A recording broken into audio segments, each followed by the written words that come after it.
Remet Jason Gregor Show.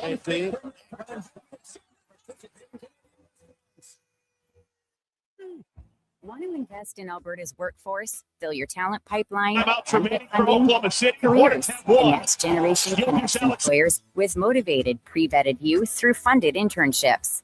Easy, impactful, and risk-free. When you work with a group like Careers who have experience in that area, they can demystify and navigate all the complex steps and stakeholders that have to be involved.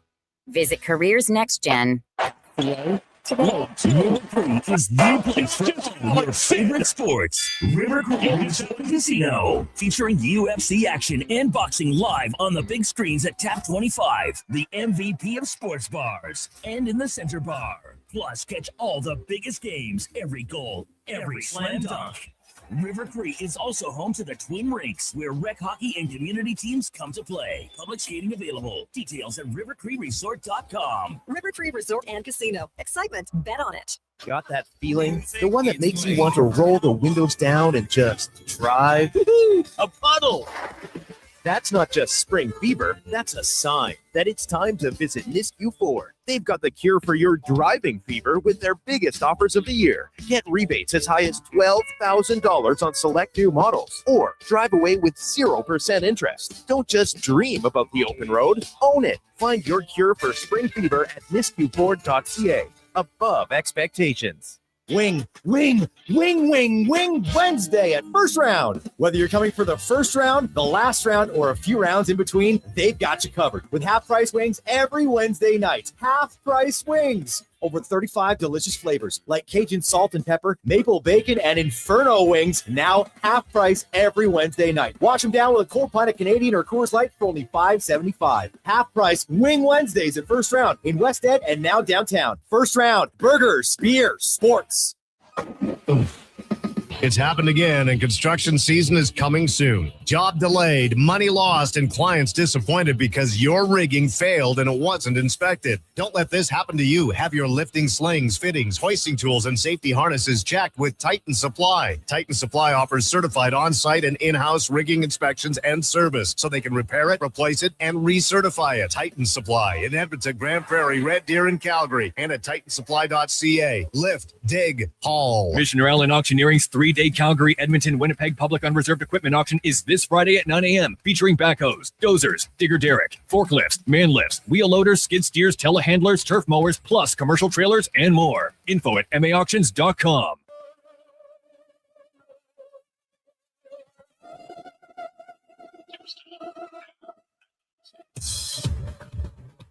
The Jason Gregor Show.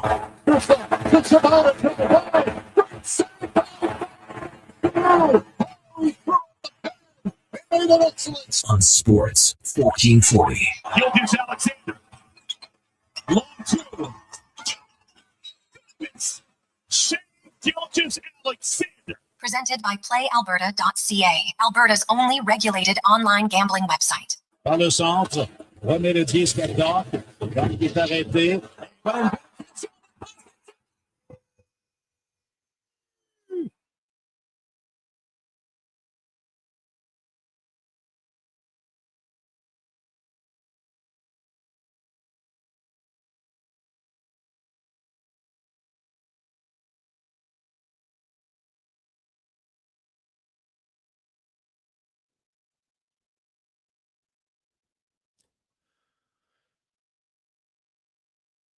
What a tremendous Thursday afternoon. How are you? And welcome to the Jason Gregor Show. As always, brought to you by PlayAlberta.ca, live Sports 1440, Sports1440.ca, YouTube, Facebook, X, Instagram. Thanks for listening.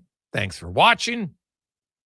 Busy show. Lots to discuss, lots to get in, and a jam-packed show. 14 games in the National Hockey League, including the Oilers in Dallas to take on the Dallas Stars as the Oilers look to win 3 games in a row for only the second time all season, which is pretty wild when you think about it.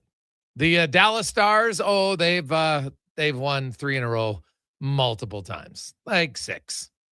And so the Oilers we'll see. The Oilers won't have Doc and Emberson. They are back in Edmonton getting reevaluated. So they're out tonight. They're out tomorrow. They're going to be out on Sunday, and then we'll see how much longer than that. Ingram's fine. He's going to back up, as I mentioned yesterday, and then we'll see if he plays on Friday or not. Either way, that's where the Oilers go. So they haven't called up anybody. If they have an injury tonight, then they might have to, but they'll obviously see what the outcome is. If you put guys on IR, the Oilers don't even have space to call anybody up then. So eventually they probably have to play a player short before doing that. But Adam Henrique is ready to go. Spencer Stastny is ready to go. Tristan Jarry is ready to go. Now, the Stars have some injuries of their own. No Mikko Rantanen tonight. No Rupe Hintz. Now, those guys have been out for a while, 6 and 7 games respectively.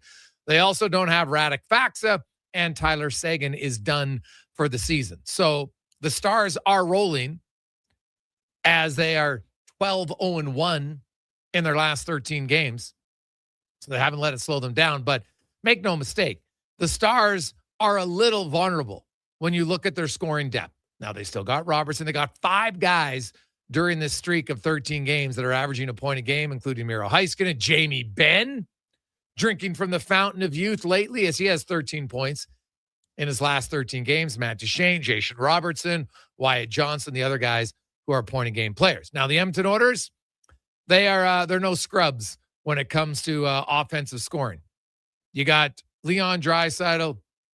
You have Evan Bouchard. Evan Bouchard could tie Paul Coffey tonight as the only Oilers defenseman to have an assist streak of 9 games more. Now, Coffey did that 4 times, including the longest, which was 17 games straight, where he had an assist in a game. Bouchard, looking at that, Bouchard, of course, leads all NHL defensemen in points with 75. Bouchard had a slow October, but since then, he has been dynamite. It's plus 26. Since November 1st, he's got 68 points. Since November 1st, he's actually got a 7-point lead over any other defenseman in the NHL. His next goal will be a career high. He's got 18. So it looks like he's going to get 20 goals for the first time in his career. He is on pace to be over 90 points. His career high was 82. That looks like an easy guarantee that he will break it, as the Oilers have 17 games remaining. That's going to get 90-point season, man.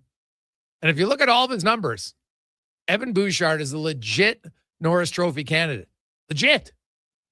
Zach Werenski, Evan Bouchard, Mo Sider, Lane Hudson. Makar and Hughes will get name recognition, but if you look at their overall seasons, they're not that dominant at all. Like, Quinn Hughes is an even player overall. Now, at 5-on-5, he is +7, I think it is, which is okay, but his numbers are not out of this world great.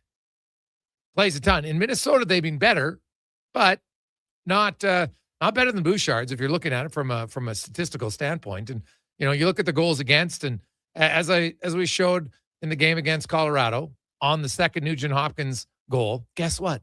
Evan Bouchard isn't the only elite offensive defenseman who makes a bad read every now and then defensively. It just seems like some people in Edmonton and a lot of national reporters, Bouchard's terrible defensively. They don't even watch the game. I saw it on the highlights, though. Yeah. Highlights are highlights. Does it show all the good plays he makes? He's not terrible defensively. Anybody who watches the Oilers regularly, I think, would say it. Also tonight, how about this? Brent freaking Burns. 41 years of age. Do you know what the last time Brent Burns missed a hockey game? February 27th, 2014. McDavid wasn't in the league. Draisaitl wasn't in the league. Nurse wasn't in the league. Like, the only guy in the Oilers, who still was an Oiler then, was Ryan Nugent-Hopkins. That's it. The only other Oilers in the league at that time, Adam Henrique, and was Matthias Ekholm in the league at that time? God, he might. Yeah, Matthias Ekholm was in the league. So those 3, right? That is an impressive run, man, from Brent Burns. So tonight he'll play his 900th. And, actually, Connor Murphy, who was just in the league as well, he was a rookie. That was his rookie season. Brent Burns Tonight will be his 989th consecutive games played. He's 41. So if my math is correct, Brent Burns hasn't missed a game in his freaking 30s. Never mind that now he's into his 40s. I got to look. So 1985. Oh, no, he was 29. Yeah, he hasn't missed a game in his 30s. That's wild, man.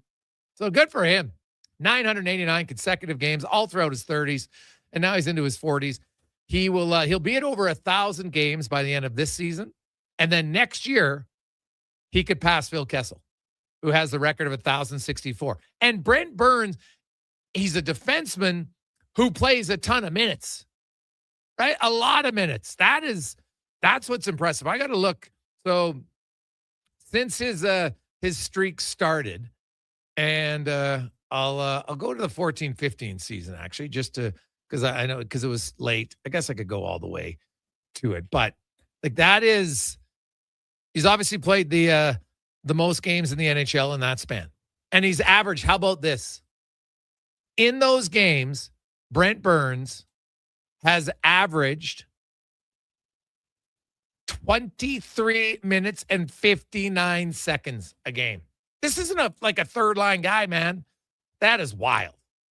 So good for Brent Burns. I'd love to see him break that record as a defenseman. That's pretty damn impressive. So coming up on the show today, Mike Rupp will join us. We got lots of action, 14 games. Man, that's a tough loss for the Ottawa Senators last night against the Habs. The Habs pretty much, you know what? They're down now. They haven't officially clinched the playoff spot, but the only team that isn't in the playoffs that can catch them is Columbus. I know that mathematically Ottawa can catch them, but Ottawa's 9 points back with 18 games to go. Even if the Habs just play 900 or 500 hockey and go 9-9, you're talking they got to go 13-4-1 through the Sens. Like, come on. And the Habs are better than a 500 team. You know, so if they go 10-8, now you got to go 14-3-1. Like, it's not happening. So, Dave Owens will join us. Talk a little Thursday. Mike Heika from Dallas, their senior writer, will break down the Stars. We got Cam Tate, the 2-minute warning. We got Speck. Of course, Ferraro will be by as well on a busy Thursday. The Gregor Show presented by PlayAlberta.ca. And remember, the daily grand, $1,000 a day for the next 20 years. Pretty sweet. Good. Sets you up very nicely. Put you in a good mood every day. A G note every day in your pocket. Not weekdays, every day. Saturday, Sunday, wake up. Oh, geez, I gotta buy something today. Oh man, I'm not sure I got the money. Oh, whoa, there's $1,000. Would be nice. So get your tickets at PlayAlberta.ca. You can always get involved. You can text us 833-401-1440.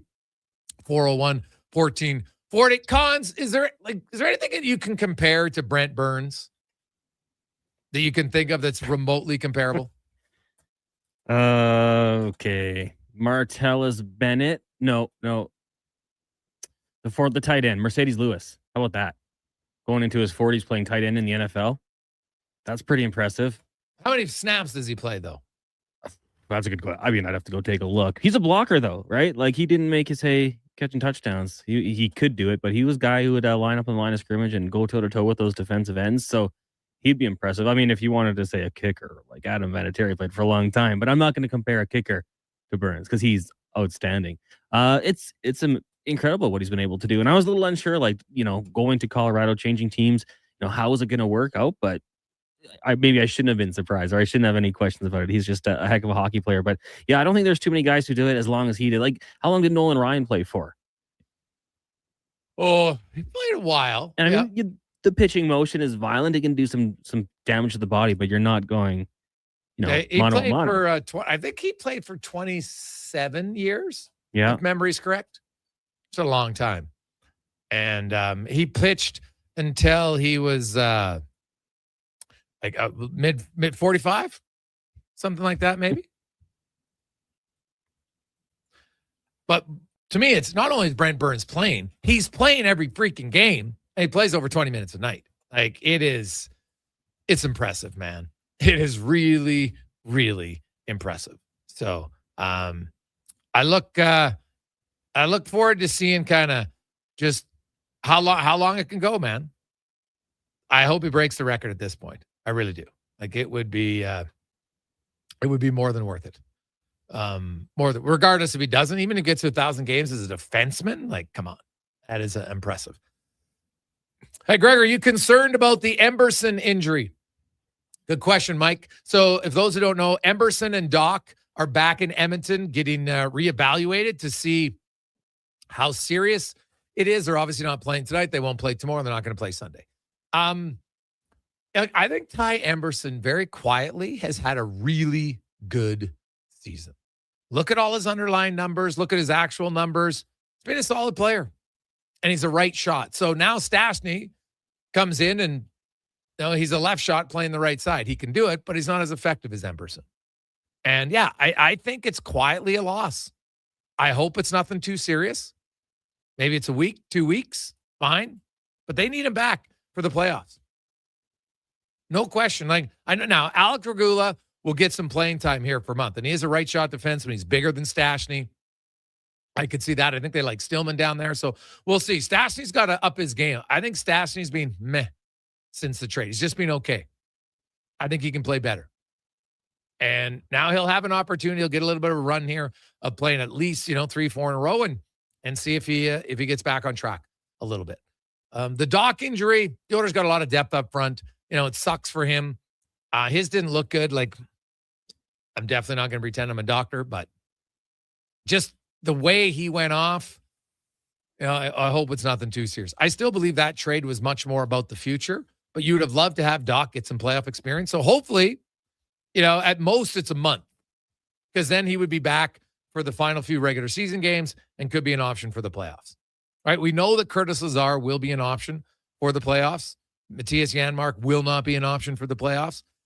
And if I look down on the minors, the only guy who I think fills that role, like James Hamlin can play center, but Robbie Yarventi might be the best guy in the minors suited to play a fourth line role for the Edmonton Oilers right now. So I think both of the injuries, just, it's a small little thing to your to the depth, but it's obviously a concern, no question about it.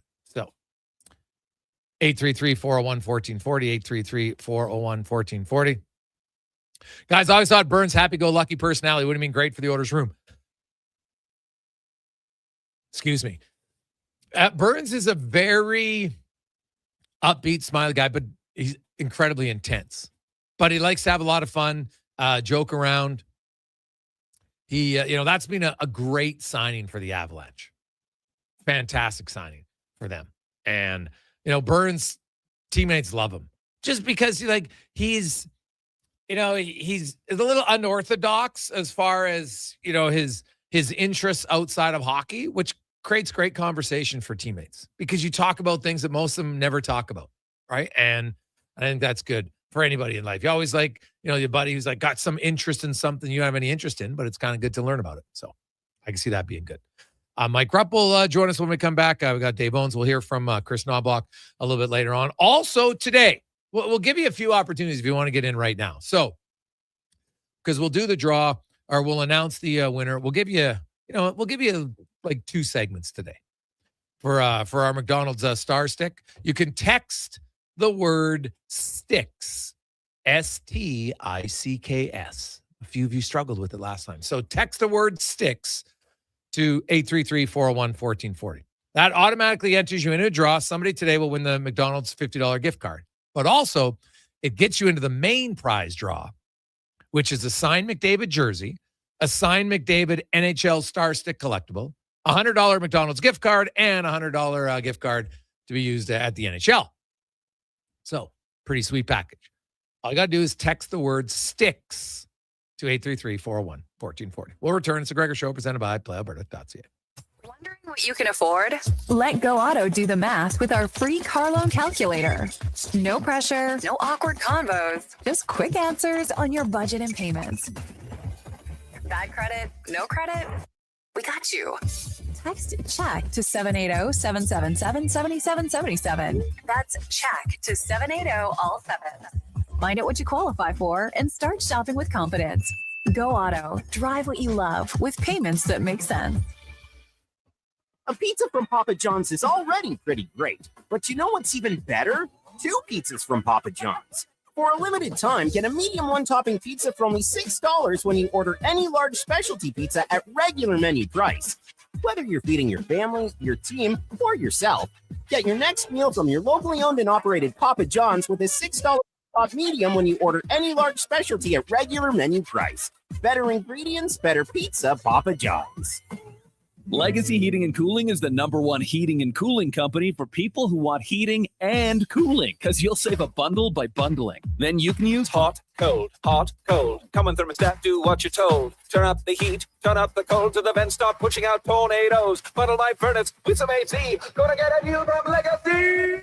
Oh, yeah. Save a bundle when you bundle your new furnace and AC from Legacy today. Plus no payments and no interest for 1 year. That's how you build your legacy. Legacy Heating and Cooling.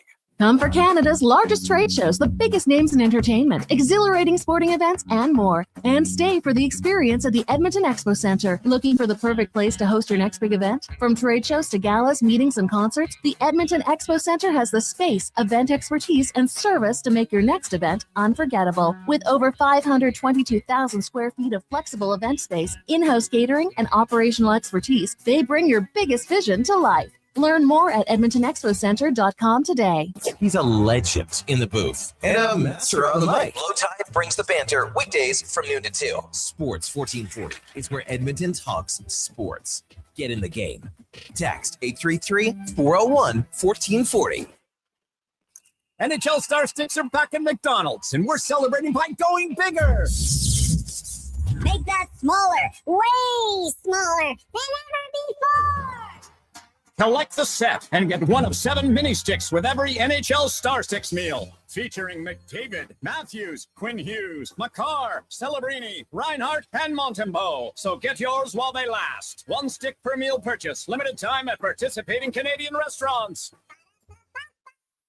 It's the iconic Jasper Ave Patty Party. That's on the rocks. We're turning Jasper Avenue green. Your 5-day St. Patty's Day party kicks off Friday at OTR. With live entertainment every day. Including the Feelin' Lucky burlesque show on Sunday. Plus pipers, Irish dancers, and doors open at 9 a.m. on the 17th. We got more green beer than Marco has fancy shirts. And trust me, that's a lot. Lucky the Leprechaun will be there. Will you? It's the iconic Jasper Ave Patty Party. That's on the rocks. Next round's on me. Woohoo! Scott McGilvery here, HGTV host and renovation expert. The one upgrade I know homeowners will love: better, fresher Culligan water straight from the tap. Culligan's Aquasential reverse osmosis filtration system takes your water to the next level. With up to 7 stages of filtration and 14 filter options, they're certified to reduce over 90 contaminants. Your tap water is about to get a major upgrade: safer water that tastes great. Get started with a free in-home water test at Culligan.com. Culligan, water you love. Shaw Concrete products. From concrete and septic tanks to blocks, precast water pads, jersey barriers, and aggregates. Farmers, contractors, homeowners. Plan your next project at BashawConcrete.com. Family owned. Over 60 years pouring. Bashaw Concrete products. Once again, start here. BashawConcrete.com. Being a living organ donor is a noble, life-changing act. But there's more than one way to be a hero. Join the Living Donor Circle of Excellence. As an employer, you can give the gift of time and remove financial barriers to make employee donations easier. You'll earn recognition, a raised corporate profile, employee satisfaction, and of course, be a huge part in saving lives in desperate need. Support the sacrifice of living donors. Discover how to join the Living Donor Circle of Excellence program today at kidney.ca. Got that feeling? The one that makes you want to roll the windows down and just drive? A puddle! That's not just spring fever, that's a sign that it's time to visit Nisku Ford. They've got the cure for your driving fever with their biggest offers of the year. Get rebates as high as $12,000 on select new models, or drive away with 0% interest. Don't just dream about the open road, own it. Find your cure for spring fever at niskuford.ca. Above expectations.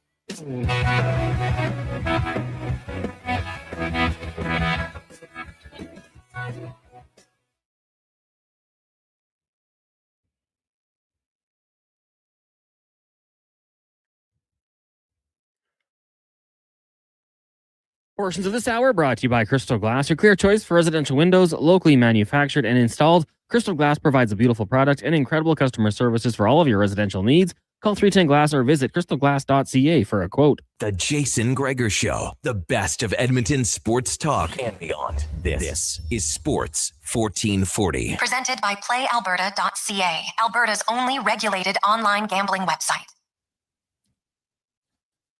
223. I actually sold Brent Burns short. It was November 21st, 2013, the last time he missed a game. And he's averaged 23 minutes and 33 seconds per game in that time. Like, come on, man. Like, that's ridiculous. So good for him. That is a lot of games played, man. Lots of games played. If you look in that time span where he's played 988, the next closest, Claude Giroux at 974, Brendan Dillon 969, Brock Nelson 967, Charlie Coyle 966. So some other guys were pretty durable, but nobody is durable as Brent Burns, which is pretty damn impressive. I tell you, really impressive. So there you go. Oilers in Dallas tonight to take on the Stars. And we'll see. No Emberson, no Doc.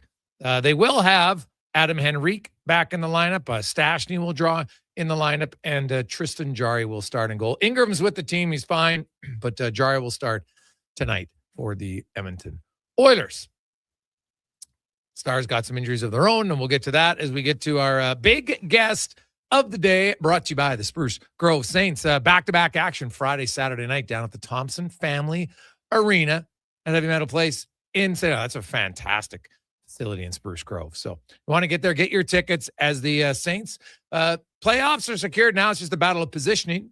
Them and the Crusaders going head-to-head in some positioning. So we'll see what happens. Get your tickets, sgsaints.ca. As Mike Rupp, NHL Network analyst, Stanley Cup winner, Game 7 hero, joins us. Rupper, how you doing? I'm good, Greg. How you doing, buddy? I am excellent. Now, before we get into everything else, Brent Burns is going to play his 989th consecutive game tonight. You know when he last missed a game, Rupper? You were in the NHL. 2013-14, November 21st is the last game that he missed. He's averaged 23 minutes and 33 seconds in the 988 games that he's played in that span. He'll tie Keith Yandel for the second longest Ironman streak tonight. And like, it's ridiculous how much he plays and how durable this guy's been. No, it's so true. And the fact that it's been that long and how he's kind of gone about his business, like where, I mean, there's just the position. I mean, when I look at these over time, and no, Yandel is one as well, playing defense, I think makes it even more impressive because just the demand of the position, generally speaking, the ice time, you're getting receiving forechecking hits, you're blocking shots, you're getting some shots that you're blocking inadvertently without even seeing the puck coming. Like it's a very vulnerable position for injury. So the fact that Brent Burns has been able to be as durable as he has been and the great career he has had, I mean, it's super cool to watch. And it makes you wonder what's in that big backpack all the time when he's going around, whatever he's doing to keep his body ready to go. And, it's working. It's working for sure. It is. Last night, there's lots of talk. Montembeault doesn't even get the start. They call up Fowler. Man, he played great. He had that huge save to win them the game in the last 50 seconds. And the Canadians, I think they're making the playoffs. They pretty much eliminated any chance of Ottawa catching them. They're now 9 points up with 18 games to go. So really, teams not in the playoffs, the only one that could catch them is Columbus. So they're in a pretty good spot. And you combine that, Rupper, with the news today. The Detroit Red Wings are 4-5-1 in their last 10 games. They are now only 3 points up on Columbus for the final wildcard spot. Columbus has a game in hand. And the Red Wings announced Dylan Larkin's out at least 2 weeks and Kopp is out at least 2 weeks. How big is this going to be another March swoon by the Red Wings? Oh man, it sure feels like it could be that. I was hoping this year's playoffs were going to be the end of a drought in Buffalo and Detroit, and now there's some uncertainty with that. Hindsight being 2020, I mean, I really would have liked that team to do something about their center ice position, and now you see them vulnerable because of those injuries. Like that's it. They're going to feel it right now.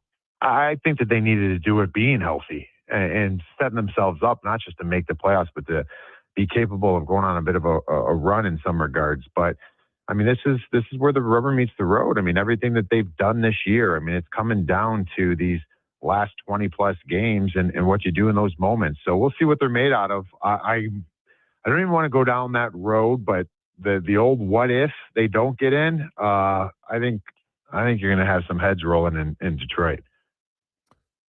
Well, yeah, if they don't get in, who thinks Steve Yzerman could be in trouble? Maybe what I was insinuating. Well, yeah, I guess you'd have to look at it. No debate about that at all. The Buffalo Sabres, Rupper. Like this team, every time you wait for them to slow down, they're not. They're getting bigger. Now they're standing up. They're fighting the Tampa Bay Lightning, who love to challenge teams, and Tampa's tough. But Buffalo's like, hey, you want to go in the ditch, in the gutter? We'll go there too. You know, this Buffalo team, man, they just keep impressing me more and more. Like they look like they might be the favorite in the East right now. It's so true in the way that I think probably across the league you can see it. We're starting to see more. I think a way you can measure that, we're starting to see more fights, more extracurriculars in games. I mean, there's always a level of it. For me, it feels like watching these games each night. It's getting a little chippier, and for me, that's more emotion, and that tells you what time of year it is. People and teams are getting fired up and ready to go. And in a situation like Buffalo, I think that game against Tampa, the game against San Jose, having those moments that I think, just thinking back to when I played, like you're on a roll, you're winning games, playoffs is in sight, things are good, mojo's great, but there's also like another level to it, just as far as galvanizing the group and being there for one another physically. Like there was a play with Orlov. If you saw that, the little hip check on Tage Thompson the other night, and it was a harmless play. It was a clean play by, I think, rules standards. But if I'm on Buffalo and a guy goes low at our best player's knees, I think that's a dirty play, and they took exception to it. So that's starting to be just part of their game now. We're starting to see that pick up, and I think that makes this team even more difficult. Like they're answering it, like you mentioned, on all different avenues. Buffalo's a force to be reckoned with right now. Oh God, yeah, they look very good.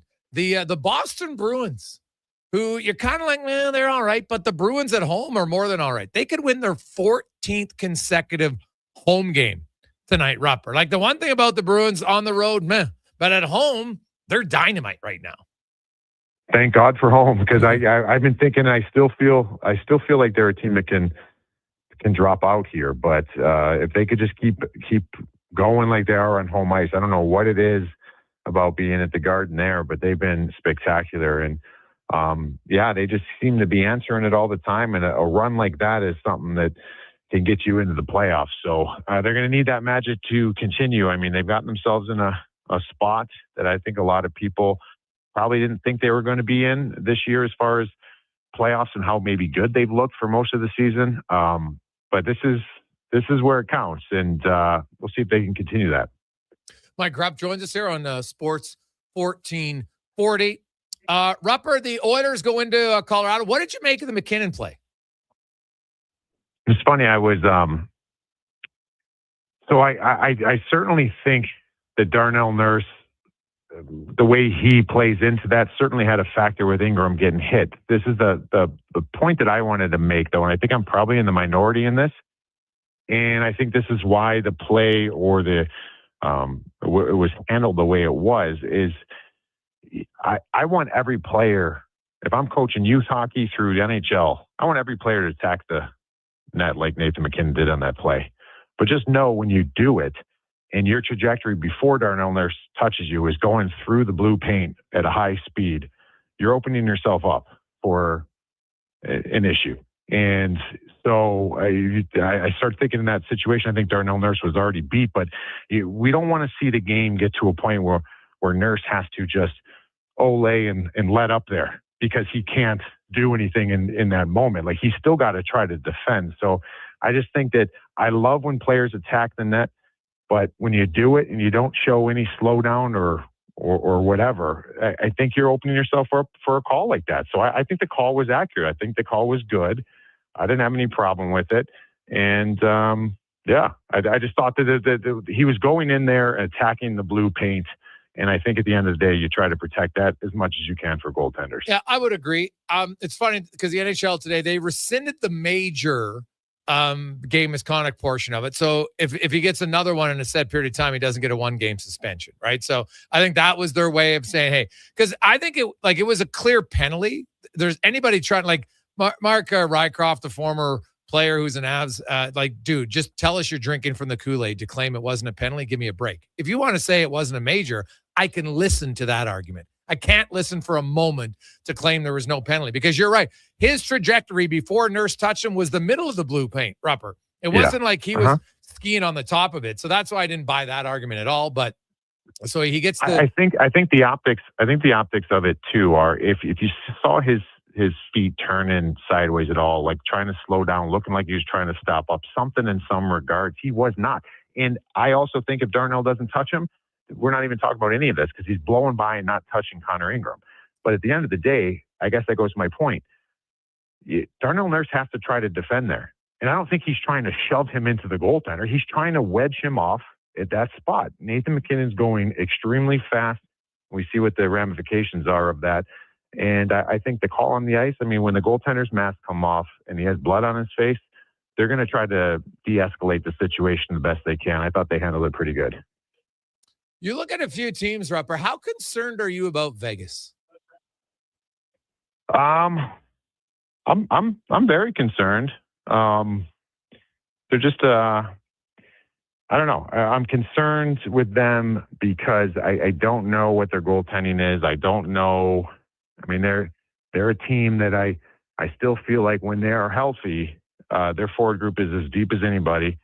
But they just don't look like themselves. And I think the best way I've kind of, in my mind, have pictured Vegas since they've come into this league, different styles, different teams, certainly, but they're kind of like Carolina in a way for me, that they're very business-like for the most part. I think that we've seen some holes in that the last maybe couple seasons, but they've been a team that pretty much has a great foundation every game. Doesn't mean you're going to win them all, but they give themselves a chance to win often. That feels like that's slipped. It feels like it's a little more of a crapshoot when you're going into a Vegas Golden Knights game right now. And I think that's really the first time I feel like that since they've come into the league. So that's concerning because their hand up that they usually have on the competition is their business-like approach every night. And that doesn't seem like a strength of theirs right now. Mike Rupp joins us, Sports 1440, sports1440.ca. You look at a busy night in the NHL, 14 games. We're getting down there. Everything kind of matters a little bit. The Red Wings have that game in Tampa Bay that's really tough. I like the Blue Jackets. I know the Panthers at home are still good, but you look at the Carolina Hurricanes, Rupper, and here we are. It's March 12th. We're just over a month away from the start of the playoffs. And I look at the Hurricanes team, and I might even see them less dangerous than in previous years. Like, they're still just the exact same team. Good in the regular season, don't have a game breaker, and they didn't get a second-line center. Like, I'm sorry, but if you're going to the playoffs with Logan Stankoven as your second-line center, you're going to have a disadvantage against a lot of teams. Oh, I mean, and Stankoven is serviceable there, but he, in his NHL career, has not been a center. You know what I mean? Like, this is a guy you're asking him to do something here, and you've asked other guys to play in different roles. Like, I think they are a deeper team as far as talent dispersed across the lineup, but they certainly don't have some of the pieces that they've had in the past. And of course, I'm going to go back to the Marty Necas and the Rantanen. I know the Rantanen thing, they couldn't control that much in some regards, maybe they could have controlled not doing it in the first place, and they could have had Marty Necas or whatever. But like, they needed another high-end, top-end player that I think can elevate and get them over the hump. I mean, it just feels like the same team that is really, really good at all the things we knew they're good at. And you just wonder when the gas is going to run out. And it seems like it does for them in the East Finals, which most teams would think that's a great success. But this is a team that's gone there a couple times and they're looking to get over the hump. I just don't think they made a move to help them get over the hump. No. I mean, Nikolai Ehlers was a great ad. They needed center ice help. They've needed that for years. And here's another season that's come and gone. They don't have it. Rupper, I know you know the Penguins team quite well. They're in a dogfight. Them and the Islanders have 79 points. The Blue Jackets are right on their tail with 76. And the Blue Jackets and Penguins each have a game in hand on the Islanders. So it's very close. The Penguins, we know Malkin's nearing the end of his suspension, but they're on a tough road trip. They were in Carolina. Now they're all the way in Vegas. Then they go to Utah and Colorado and back to Carolina. When they come back from the road trip, are they in a playoff position or out? Ooh, I think when they how many points back is Columbus right now? Columbus is 3 back. And then so back. Pittsburgh has 4 more road games on they're in Vegas, Utah, Colorado, and Carolina again. I think they will get back still in a playoff spot, but it's going to get dicey here, I think, for the Pittsburgh Penguins come down the stretch. But I think it will be as well for the New York Islanders. I think if Columbus just keeps doing what they're doing, and that's giving themselves a chance. I think Columbus has a great opportunity to make it. Every time Pittsburgh looks like they're down, they get back up and dust themselves off. The New York Islanders right now are kind of catching lightning in a bottle as far as getting in overtime and comebacks in games. I don't know how long that can last, but this is a nasty little trip here for Pittsburgh. So I'm going to say they're still in it, but I think it's going to be like they're in by percentage points or by a point singular. Ooh, okay. I like that. It's going to be a great race, man. There's a few races shaping up for certain. In the West, I still like Edmonton. I've said it all along. They're a playoff team. They are incredibly inconsistent this season. No one can argue that.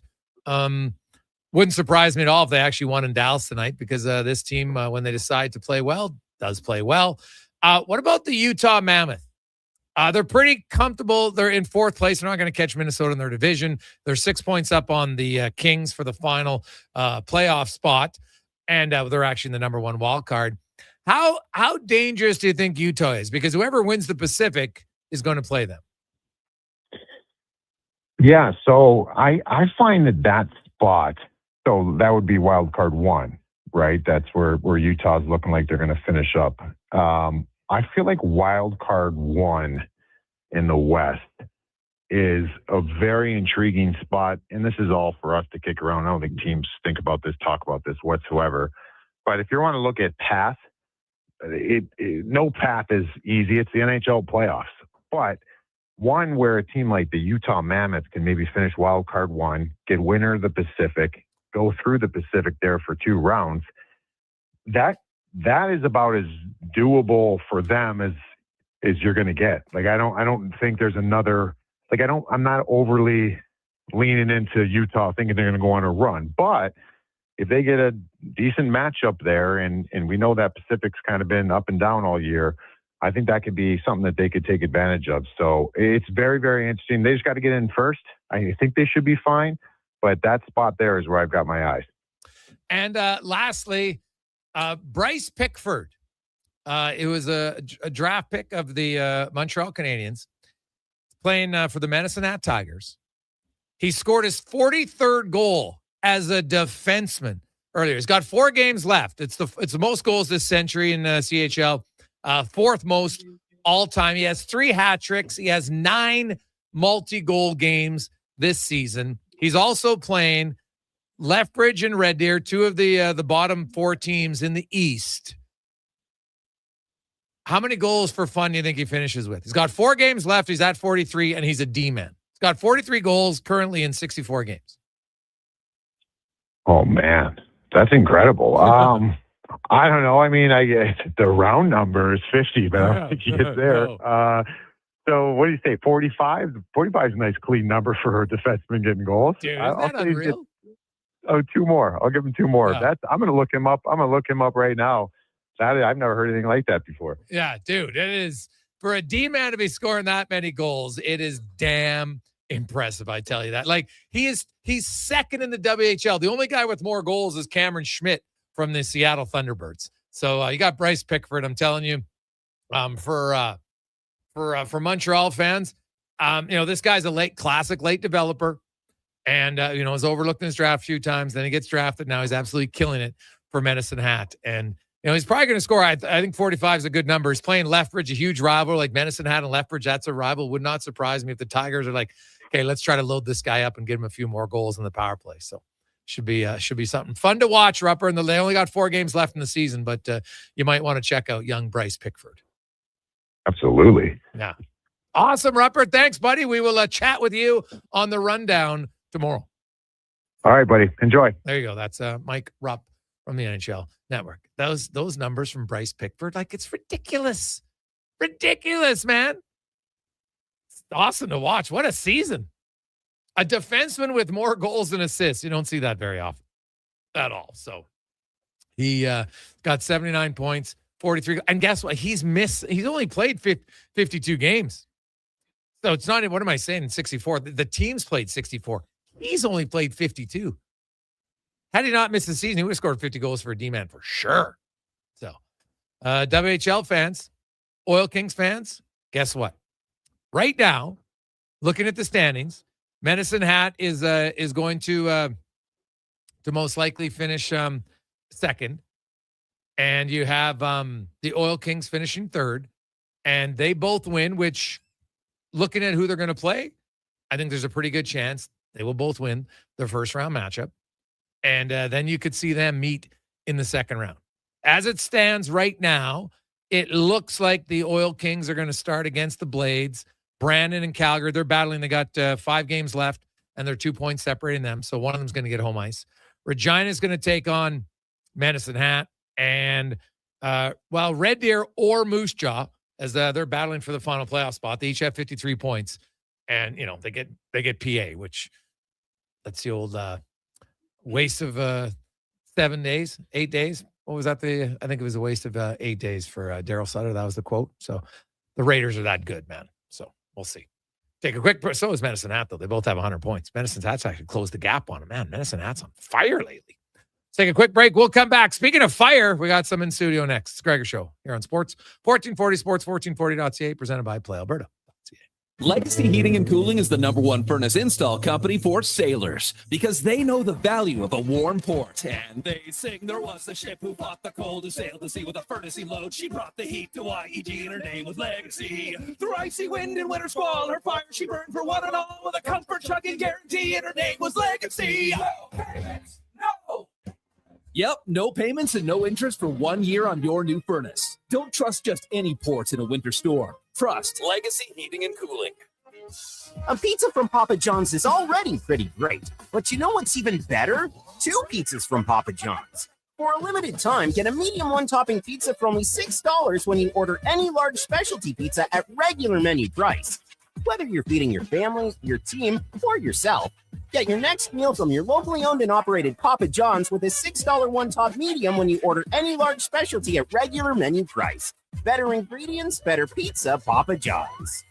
Hey, Edmonton, did you know a local Play Alberta winner scored over $500,000 on Mega Jackpots Ocean Bells? Think about the season tickets you could lock down with that kind of cash. From major casino winners every hour to jackpots worth millions and hundreds of popular games to money that stays in the province, there's never been a better time to sign up for Play Alberta. Download the app today to get started with casino, sports, and lottery all in one app. Must be 18 plus to play. When you gamble, use your game sense. Craving a dining experience that rises above the rest? Head to Summit Restaurant in the Silent Ice Center, just minutes from South Edmonton Common. Savor exceptional house-made pizza, delectable entrees, and expertly crafted cocktails in a stylish, modern atmosphere.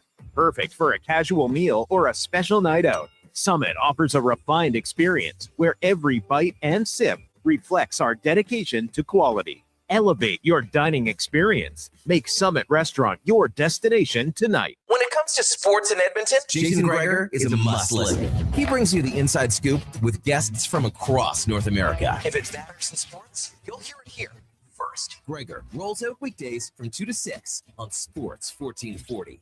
Exciting news from St. Albert Dodge. The all-new 2026 Jeep Gladiator Sport packages have arrived. They have a great selection and a bunch of colors to choose from. And if you've checked out the Sport, you know it comes in some fun colors. Rugged capability, practical off-road features, and you can get behind the wheel for as low as $49,900. That's right. Put yourself in a brand new Jeep Gladiator Sport for less than $50,000. What more can you ask for? Time to head up the trail and see how easy it is to do business at St. Albert Dodge.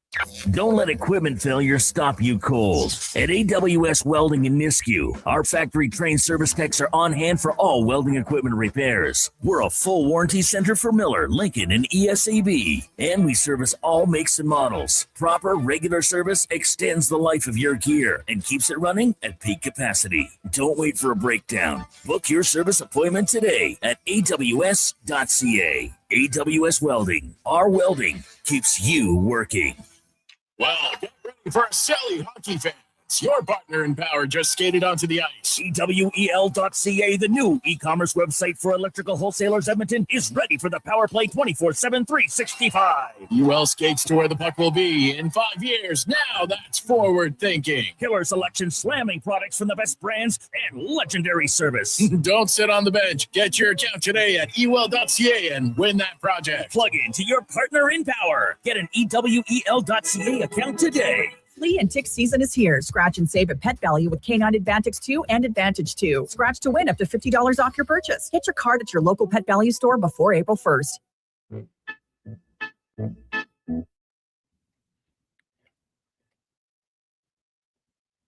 Portions of this hour brought to you by Japa Machinery. Japa is digging deep on their 50-year history of supporting Alberta's construction industry with their line of special edition blackout excavators. Visit japamachinery.com for all the details. This is Sports 1440, where Edmonton talks sports. On YouTube, Facebook, and X. Here's Jason Gregor. Brought to you by PlayAlberta.ca.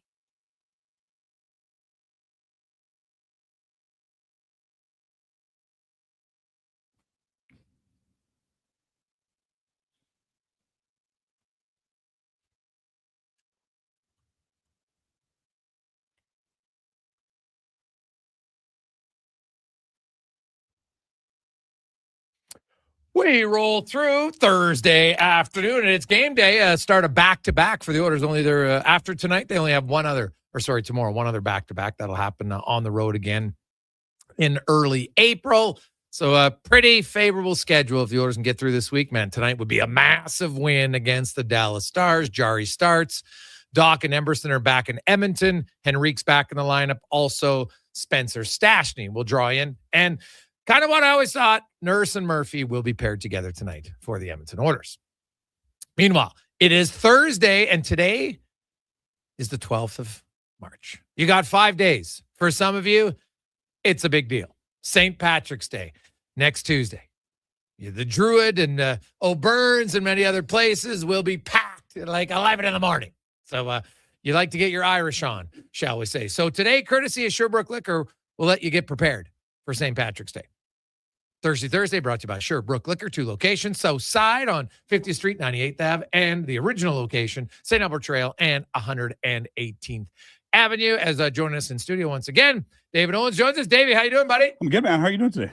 I am excellent. You were excellent. Yeah. I mean, you started off the show. You were all like pumped up. Great Thursday. Oh, it's fun, buddy. Hey, every day's a good day. But right? I like to say I'm on the right side of the dirt. Okay, so, absolutely. You know 100%. It's good. 100%. It's all good.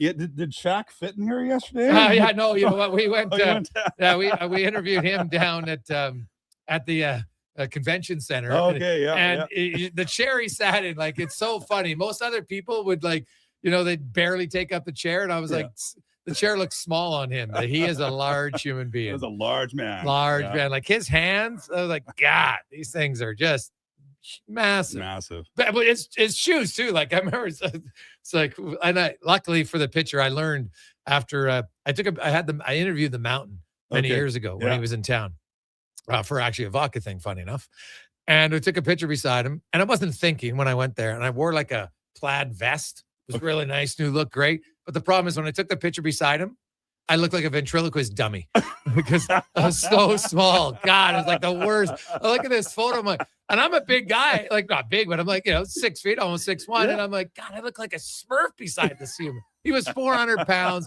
And like as Shaq was big, I still think the mountain's bigger. Yeah. Yeah. Wow. It's crazy. Wow. Crazy. So, two large humans. So Shaq was sitting down. So the picture looked way better. Way better. Yeah. I didn't look small. So fantastic. That's nice. Fantastic. We're starting off. Right. We got some St. Patty's Day. So what's on tap? St. Patty's Day, absolutely. So every year, this is everybody culturally appropriates the Irish. No one complains there. Yeah. Which is great. The St. Patrick's Day, something unfortunate happens though every year at St. Patrick's Day. Oh, the green beer, never exactly. Do it. I'll never do it. It's the worst. Some Don't do it, poor bars. innocent lager gets attacked with green dye. Yeah. And food coloring, and suddenly everyone thinks they're Irish there. So, but if you walk into a pub in Dublin on March 17th, they're gonna be drinking stouts, red ales, Irish whiskey, and maybe a proper sort of Irish whiskey cocktail. So today we're gonna do it the Irish way. We're gonna celebrate. No green beers, just great Irish drinks. And the first off is Smithwick's. Now, when you see this in its beautiful red can, people will look at it and they say, "Well, it's Smithwick's." It's not Smithwick's. This is Smithwick's. Smithwick's. So the H is silence. You pronounce it Smithwick's or maybe even Schmidt's. Schmidt's. But you would not pronounce it Smithwick's. That will be clearly you don't know what you're talking about if you're calling it Smithwick's. Okay, good. So good. You get into your Schmidt's. And this is a beautiful, beautiful example of an Irish red ale. I love red ales. This is so good. Right? It's just a classic example. It goes back hundreds of years, this style. And it's just one of the most common beers you'll find actually in Irish pubs. So toasted bread, caramel, gentle, earthy bitterness. Exactly. So good. And now you're getting into the Guinness style. Crack that open all the way. Crack, crack, crack, crack. Oh, dude, it's going to spill all over. Oh, no, it won't. It won't. Oh. You got to crack it. Oh, are there. you sure? Oh, look at that. It's cold. We got excited there. So you want to open those things fast. Yeah. Okay. Because the nitro widget in there. Yeah. Does that. So now that it's started, I want you to start pouring. You need about 45-degree angle, or you do the aggressive way like that. Straight up and down, Straight buddy. up and down. Hey, not my first rodeo on how to pour Guinness. Beauty. Look at that. Look at that. If anybody's watching it on the YouTube, this is how you're supposed to pour Guinness. Proper Guinness out of the can. That's the hard and fast way. You can do it at an angle too. If you're doing it the hard way, this glass won't fit it in there, unfortunately. But you can just drop it and let it go. Put the can at the bottom and just slowly raise it up just before it gets to the top of the can. Yeah. And you end up with an absolute beautiful. Sure. Then you end up with this, and you let it settle for a couple minutes, and you've got this beautiful creamy head, just like you do out of the tap. Now, Guinness, it's been brewed at St. James Gate since 1759. Arthur Guinness, maybe somebody watched that show recently. Yeah. It came out, right? Yeah. But famously signed that 9,000-year lease. So despite its dark color, this is actually a really light beer, right? It is funny. It's way lighter than people think. When I was young, at 18, tried a Guinness. And maybe someone said it was heavy, but it's funny. And then I got back into Guinness later on, probably in my mid to late 30s. And I remember trying it once, and I'm like, what are people talking about? This thing, everyone's like, oh, I can't drink Guinness. It's like I'm eating a sandwich. Man, this stuff is so good. No, There's it's so many lighter. nights at the Black Dog where I would put pint after pint after pint away of this stuff, right? That's a good blast from the past. Right? I like that. 4.2%. So it's a light beer. It's light. It has less calories than a glass of orange juice. Guinness is, the Irish hospitals used to give it to women after giving birth because it's got a great iron content into it. So seriously. So it's basically a health drink. Right? Exactly. Hey, they're giving it to the pregnant ladies. Come on, I love it. Exactly. So you've got this beautiful pint now. You've let that head come through. Look, just beautiful, creamy. That's a really good pour. I'm not gonna lie. That's a great pour, right? Whoa, such a good beer. Like, man, the Schmidt's is pretty damn good. They're very different tastes, though. Very different tastes. Very different beers. But man, nothing beats a great pint of Guinness. Oh no. And listen, we're all about craft beer and things like that. But Guinness is one of the largest breweries on the planet. It is amazing. It is. You can't beat it. Honestly, for the young people out there, don't worry. Your palate will eventually get to the point where you're refined enough. It'll get there. And when you do, you're going to be like, God, I should have tried this earlier. Should have tried it earlier. Guinness is great. Absolutely. So now try it with this. I got this salted caramel chocolate. take a bite of that. Take a bite of the chocolate. Take a bite of the chocolate. Yeah, chew on that a little bit, and then take a sip of that Guinness again. It is just the perfect pairing. And I think sometimes we talk about, pairing food with wine and things like that. We forget that, pairing food with any beverage that are beer, wine, spirits can really change your experience with it. Oh, right. So all of a sudden, and I love salted caramel, by the way, like salted chocolate like that. Right. Oh. You get that salted caramel in there. Yes. All of a sudden, that Guinness, that mocha, the caramel, the chocolate from the Guinness, the natural stuff just comes out. And just it's on fire with that. That is actually like, wow. Unbelievable, right? Because I wouldn't think chocolate and beer. I would never think that. No. God, that's awesome. But there it is. There it is. So, Look at that stuff we learn on the show. I like it. We'll do some more food pairings this year as we go through. Last year we had a good base of stuff and got into it. This year we're going to get into some more food pairings and some of this stuff. So now we're going to move on to Irish whiskey. So Ireland was once one of the largest producers of whiskey in the world in the 1800s. So today the industry is booming again after almost going extinct. But one of the great examples of it is this Powers 3 Swallows. So it's made from that traditional single pot still style, and a very unique Irish method using both malted and unmalted barley. And this one here, you're going to get honey, baked apple, spice, toasted oak, and so forth. Smells very nice. Very nice. And that whole unmalted barley piece actually came from the malt tax laws in the 1800s, where the Irish were skipping out on how to pay taxes. So they'd lessen the amount of malted barley and mix in, 30, more up to 30% of unmalted barley, and that would save them on taxes for it. And they, all of a sudden, this beautiful whiskey, is born from that. Really? So you'll see a lot of whiskeys today, and all sorts of places use a mix of that. Do you recommend if you're drinking an Irish whiskey, is it on ice, or do you mention just like this in a glass? I recommend you drink the way it's your favorite way to do it. I personally drink it straight. I drink it just by itself, just neat. No ice. And this is a super, super smooth whiskey. And I mean, the beautiful thing about Irish whiskey, I find is it's been triple distilled. So that third distillation really takes out some of that extra impurities that may be in there that sometimes make other whiskeys taste really, really harsh. So this one. Yes, it is not a harsh whiskey at all. Like, it's warm. I feel warm when I drink it. Mm-hmm. It's got good flavor, but there's zero harshness to it. Like the ones we drank last week, I take a few sippers. Oh, there was last week. That one's like punching in the face. But these ones, this is a very smooth. Yeah. Basically, 3 swallow. You could probably take it in 3 swallows. No big deal. Yeah, this is great. This is one of those ones you could hang around the fire with your lads. Ooh. Throw the cork in the fire and just have at it for the night. It's it's one of those beautiful things. So it's a great whiskey, and you still get that toasted oak and that spice that comes from those single pot stills. All right, so now we're moving into a cocktail with it. So if you want to go from a beer into the Irish, you want something that's a little bit mixed, something a little bit fancier, you can get into a cocktail. And so we've made a cocktail called the Tipperary, and this is a classic Irish whiskey cocktail named after the famous song "It's a Long Way to Tipperary." And it's a pretty fun cocktail actually, because you can kind of mess with it, and depending on the whiskey you're using, not all whiskeys are the same, of course. Some will be deeper, richer, maybe more alcohol in it, and so you can adjust the recipe as you go. But the basic recipe on this is about 1.5 ounces of Irish whiskey, 1 ounce of sweet vermouth, and then a 1/2 ounce of green chartreuse, and 2 dashes of Angostura bitters in it. And then just a lemon slice, stirred over ice, and lemon peel, and you're great. So in this one here, I bumped up the ingredients to 2 ounces of the Irish whiskey and 3/4 of the sweet vermouth and 3/4 of the chartreuse, just to make everything shine through a little bit more. And again, St. Patrick's Day, if you need to be drinking something green, forget about the green beer. You don't need the green beer. Have one of these because it's got some green chartreuse in it.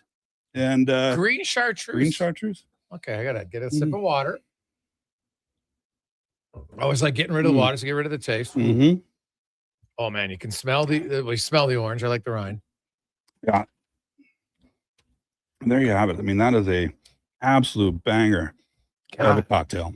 That is. So what's the ratio? So this one here, I use the tipper, and with the 3 swallows, I decided to up the ratio. So with this particular whiskey, it's 2 ounces of Irish whiskey, 2 ounces of the 3 swallows, 3/4 of an ounce of sweet vermouth, okay, sweet red vermouth, 3/4 of an ounce of chartreuse, and 2 dashes of Angostura bitters.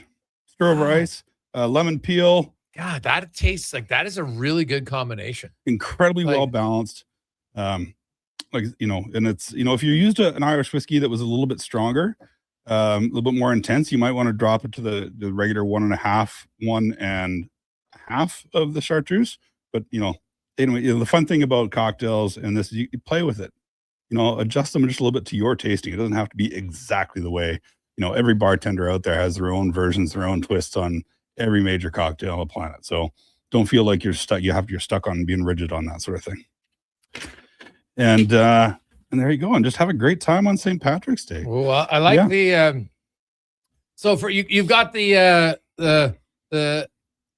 Smithwick's at both locations. Smithwick's is both locations. Yes. Guinness always at locations. The Three Powers is at both locations, and Chartreuse at both locations. Everything you need to make this cocktail if you want. And actually, as of today, right through to St. Paddy's Day, all Irish whiskey you can save about 10% on.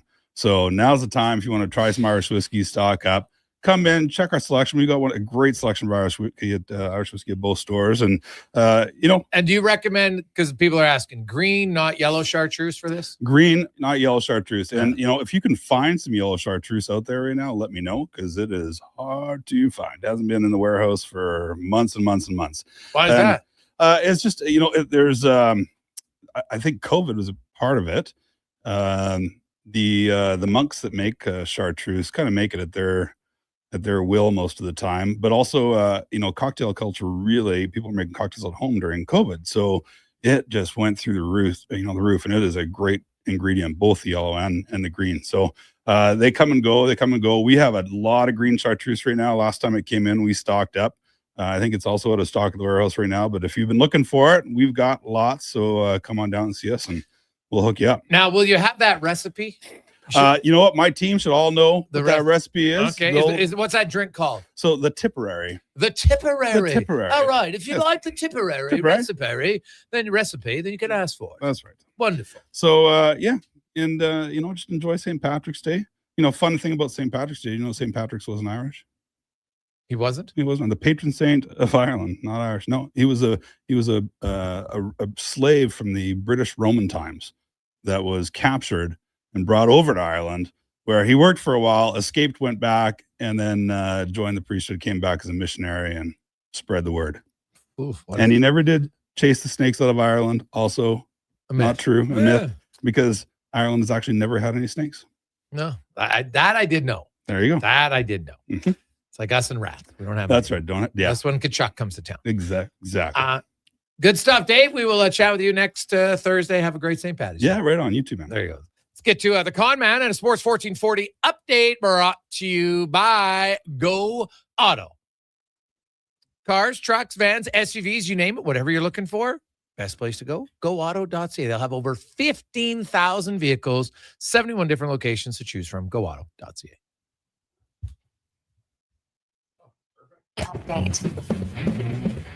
It's game day. Oilers down in Dallas taking on the Stars, looking to make it 3 straight. Puck drop just after 6. Our pregame coverage with Andrew Walker gets going at 5 here on Sports 1440. 13 other games on the ice tonight, including the Ducks in Toronto, Lightning hosting the Red Wings. Flames travel to New Jersey. Blues up against the Hurricanes. Wild host the Flyers. Rangers up against the Jets. Preds take on the Canucks. Golden Knights host the Penguins and the Avalanche in Seattle. In the association this evening, Grizz host the Mavericks. Heat taking on the Bucks. You got the Wizards and the Magic. Hawks, Nets, and the Suns meet the Pacers. Round 1 of the Players' Championship. Maverick McNeely right now sitting alone at the top of the leaderboard, 5 under par. As for Canadians, Mackenzie Hughes, Taylor French both 2 over. Nick Taylor sitting 3 over. And down at Indian Wells, Canada's Victoria Mboko was eliminated from the BNB Paribas Open earlier today, following a 7-6, 6-4 quarterfinal loss to world number 1 Arina Sabalenka. Coming up in hour 2 of the Jason Gregor Show, we'll get to the stat of the day, hear from Mike Pika of DallasStars.com, and hear comments from Chris Knobloch and Matthias Ekholm. I'm Connor Halley. This has been a Sports 1440 update. Sports 1440, a Stingray radio station broadcasting on Treaty 6 territory. Download the free iHeartRadio app and listen to CKJR wherever you go. Legacy Heating and Cooling is the #1 heating and cooling company for people who want heating and cooling, because you'll save a bundle by bundling. Then you can use hot, cold, hot, cold. Come on, thermostat, do what you're told. Turn up the heat, turn up the cold, so the vents start pushing out tornadoes. Bundle my furnace with some AC. Gonna get a new from Legacy! Oh, yeah. Save a bundle when you bundle your new furnace and AC from Legacy today. Plus no payments and no interest for 1 year. That's how you build your legacy. Legacy Heating and Cooling. A pizza from Papa John's is already pretty great. But you know what's even better?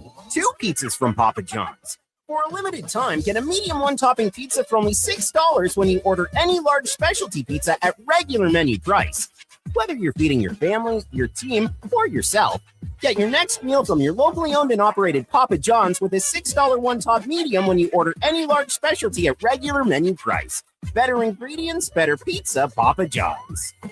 The Jedi return to Rogers Place. Saturday night, your Edmonton Oil Kings look to trap the Brandon Wheat Kings in Carbonite for the annual Star Wars game. Catch characters on the concourse for out-of-this-world selfies, Calmont Kids food combos for $10 or less. Plus, the Oil Kings will wear special Star Wars-themed jerseys that'll be auctioned and raffled off in support of Sorrentino's Compassion House. The Edmonton Oil Kings Star Wars game. Saturday at 7. Great seats at Rogers Place start at only $20 at oilkings.ca. 24 hours a day, 7 days a week. Edmonton sports fans stay informed with Sports 1440. Stream us. Listen to us on the AM dial. However you consume this radio station, thanks for listening. It's the iconic Jasper Ave Patty Party. That's on the rocks. We're turning Jasper Avenue green. Your 5-day St. Patty's Day party kicks off Friday at OTR. With live entertainment every day. Including the Feelin' Lucky burlesque show on Sunday. Plus pipers, Irish dancers, and doors open at 9 a.m. on the 17th. We got more green beer than Marco has fancy shirts. And trust me, that's a lot. Lucky the Leprechaun will be there. Will you? It's the iconic Jasper Ave Patty Party. That's on the rocks. Next round's on me. Woohoo! Hi, Mike here from Northgate Chevrolet Buick. March Madness is finally here. If you've been waiting to get into a new or used vehicle, now is the time. How are you? This is a mega sale, plus the grand opening of our all-new Autoplex, a massive indoor showroom. No iPads, no patio sets, no trips to Vegas. Just a good deal. So stop in and see us today, 13215 97th Street, or visit us online at northgategm.com. You're in Northgate country. When life It was November unexpectedly 20. changes, it can Sold, leave us Brent. feeling unbalanced, uncertain, and unsure of how to move forward. But you don't have to go through it alone. I'm Corey Anderson with Fairway Divorce Solutions. Our team helps reestablish balance, guiding you through your divorce with compassion, clarity, and support. Fairway has helped more than 6,500 Back-to-back for families the orders, across only they're, Canada after- find a path towards a peaceful, fair resolution. With 2 offices in Edmonton, we're here to make your journey easier. Discover your options at Fairway Divorce. Missioner Allen Auctioneering's 3-day Calgary, Edmonton, Winnipeg public unreserved equipment auction is this Friday at 9 a.m. featuring backhoes, dozers, digger derrick, forklifts, man lifts, wheel loaders, skid steers, telehandlers, turf mowers, plus commercial trailers and more. Info at maauctions.com. For over 60 years, the folks at Diablo Boots have been selling the best Canadian-made boots. Handcrafted in Winnipeg, Canada West makes the best quality cowboy, biker, and work boots for Diablo Boots with replaceable soles and heels. Why buy cheaper quality like Ariat, Justin, and Red Wing made in China when Canadian-made is better? Support Canada's workers and Diablo Boots for the best boots. So save on boots by Save On Foods. That's Diablo Boots, 3340 Gateway Boulevard on the east side of Save On Foods. Canada West and Diablo Boots, the 2 best names in the boots business. Missioner Allen Auctioneering's 3-day Calgary, Edmonton, Winnipeg public unreserved equipment auction is this Friday at 9 a.m. featuring backhoes, dozers, digger derrick, forklifts, man lifts, wheel loaders, skid steers, telehandlers, turf mowers, plus commercial trailers and more. Info at maauctions.com.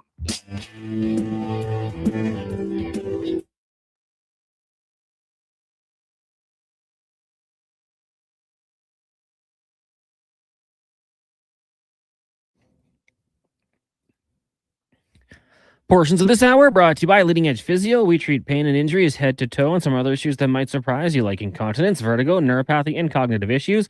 We invest in the technology, techniques, skills, and people who know how and what to fix. Life shouldn't hurt. LeadingEdgePhysio.com. This is Sports 1440, where Edmonton talks sports. On YouTube, Facebook, and X. Here's Jason Gregor. Brought to you by PlayAlberta.ca.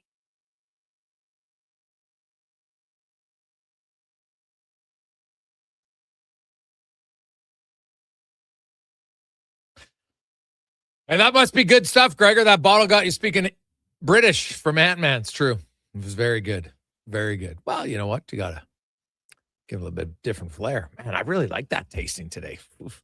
What I've loved about having them on is I learn a lot. And now I have some better, when people come over and you mix a few cocktails, like, man, this is really good. And I'm like, yeah, I can't take credit for it, man. Dave comes up with the idea. So I always recommend, check us out on Instagram. That's where the recipes are there. If you want to look at it under Sherbrooke Liquor or our Sports 1440 or myself, they're always there. So that's where you want to find some good recipes, some very simple stuff, man. Some good little Irish whiskey and some green chartreuse, and away you go. I like it. Speaking of green, the Oilers taking on the green of the Dallas Stars tonight. Welcome back to the Gregor Show, presented by PlayAlberta.ca. Alberta's only regulated online gambling website where 100% of the revenue stays right here in the province of PlayAlberta.ca. So, you know what? A lot of times we have our Gregor Show specials and everything, and, you know, it's not crazy odds, but today went for a little trifecta of teams winning by 2. The Sabres, and how can you not like the Sabres right now? They're on fire. They are rolling. They're taking on the San Jose. They're not taking on the Sharks. The Bruins are taking on the Sharks. The Sabres they're just good, man. Like it's hard for me to discount anything the Sabres are doing right now. They're good. But we went with the Bruins at home to win by 2. Also, the Wild to win by 2. We didn't know, but the injuries to Detroit Red Wings, man, that Tampa Bay, that's going to be that might be tough for them, for sure. So check it out at playalberta.ca. So there you go. Of course, the Bruins are taking on the Sharks, and the Sabres are hosting the Capitals, who lost last night. And, you know, the Cap, they're trying to give it a good run. And speaking of the Capitals, Carlson still hasn't played for the Ducks. The trade deadline was last Friday. What the hell's going on? Get in the lineup, Johnny. Come on. I understand it if you have a visa issue, but you don't have a visa issue. You're playing in the States. Now you're playing for another American team. So seems a little bit odd. They're like, yeah, he'll be in the lineup this weekend, but they wouldn't say for sure if he's going to play the first one or not. But come on, Johnny. You got to get in there, man. Get in with your mates. They want to win. They're in a battle for first place. It's good for the Oilers, I guess, if he doesn't play. But, you know, it's like it's literally a week later. Am I wrong on that? Con's like, pitter patter, let's get at her. If I was one of his teammates, I'm like, let's go. Get in the lineup. Yeah, you got a couple day grace period, right? A few days, family, but 6 days. Let's make it happen now. Like, come on. Chop. The Oilers will have some lineup changes tonight. Tristan Jarry starting. Connor Ingram will be the backup. Adam Henrique draws back into the lineup. Colton Dock is back in Edmonton being reevaluated, as is Ty Emberson. So Spencer Stachny will draw in. He'll play the right side with Jake Wallman. You've got Nurse with Murphy and Ekholm with Bouchard. Bouchard is on a heater. He's been on a heater for about 4 months, but he could join Paul Coffey as the only Oilers defenseman to have an assist streak of 9+ games if he gets one tonight. Bouchard has extended his lead amongst defensemen. He is now 10th in the NHL in scoring, and he's got a 7-point lead on any other D-man. He's on pace. This guy's going to score over 90 points in the NHL this year. Pretty damn impressive, I'll tell you that. Real impressive. So he's going to put himself in the mix for the Norris Trophy. I don't know if he'll win, but I'm not going to be surprised at all if Evan Bouchard is not a finalist at all.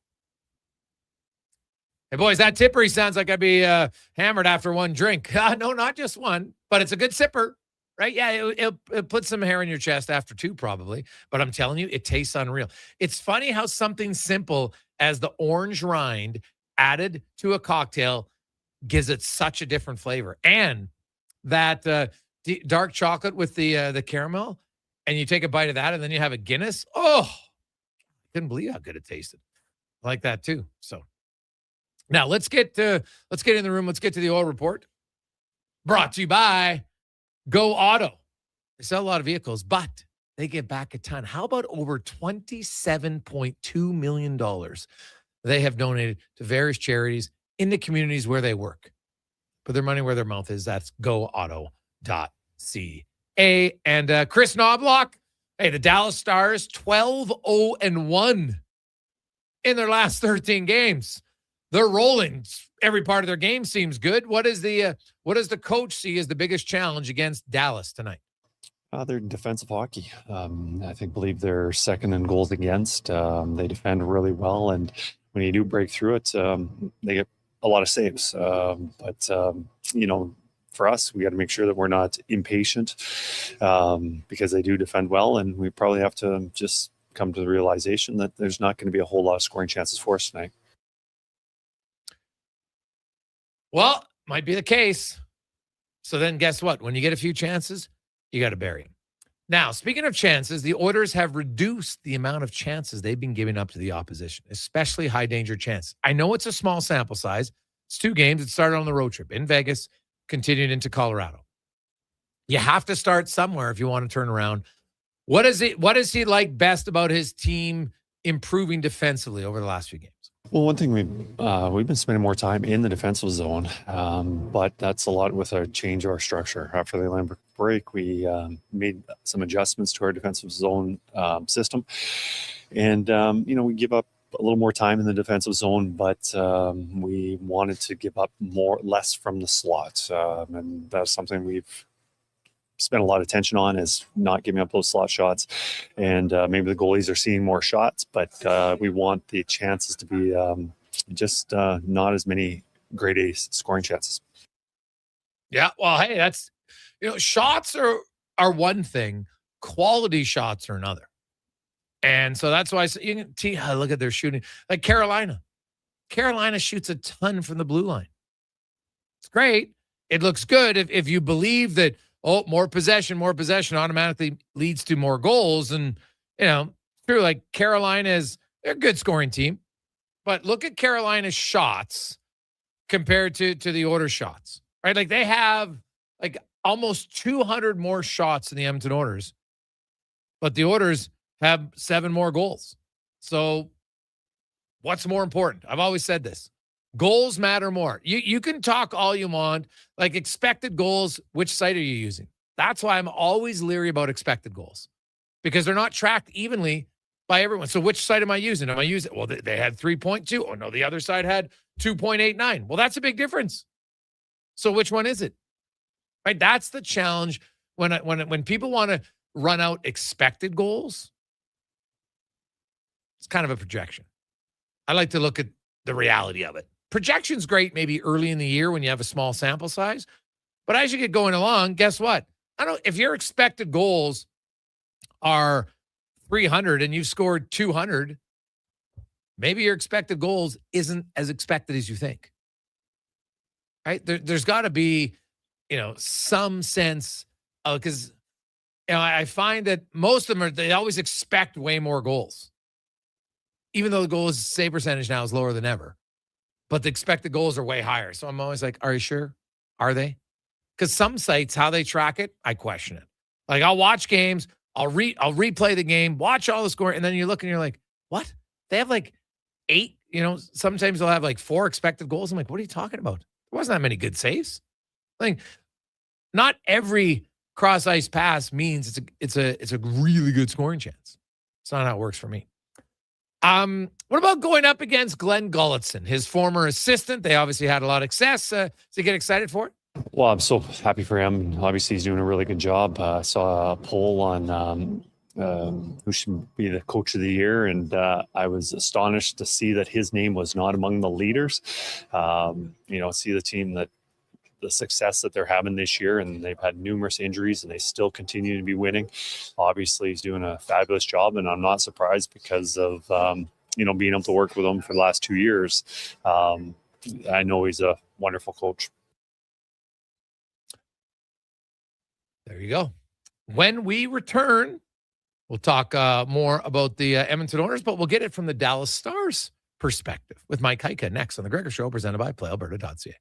It's Truck Month at Wolf GMC Buick, and we know trucks. And we have the best deals of the year right now. Some have 0% for 4 years. We have 0% for 6 years. That's on our #1 selling GMC Sierra half-ton crew cab, or the Elevation, the AT4, or Denali. Yep, 0% for 72 months.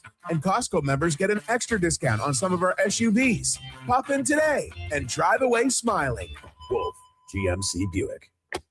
We're making it easy. With the lead up to the playoffs underway, players are definitely stepping up their game. And the fans are doing the same. Simple snacks like chips and dip may work at the front half of the season, but now more and more fans are rocking the Wilhauk beef jerky for game time get-togethers. Just make sure you bring enough for everyone if you want to be invited back for the playoffs. Make your next hockey game day a Will Hockey game day with Wilhauk beef jerky, only available in Leduc. Get yours today, because you don't win games with salad.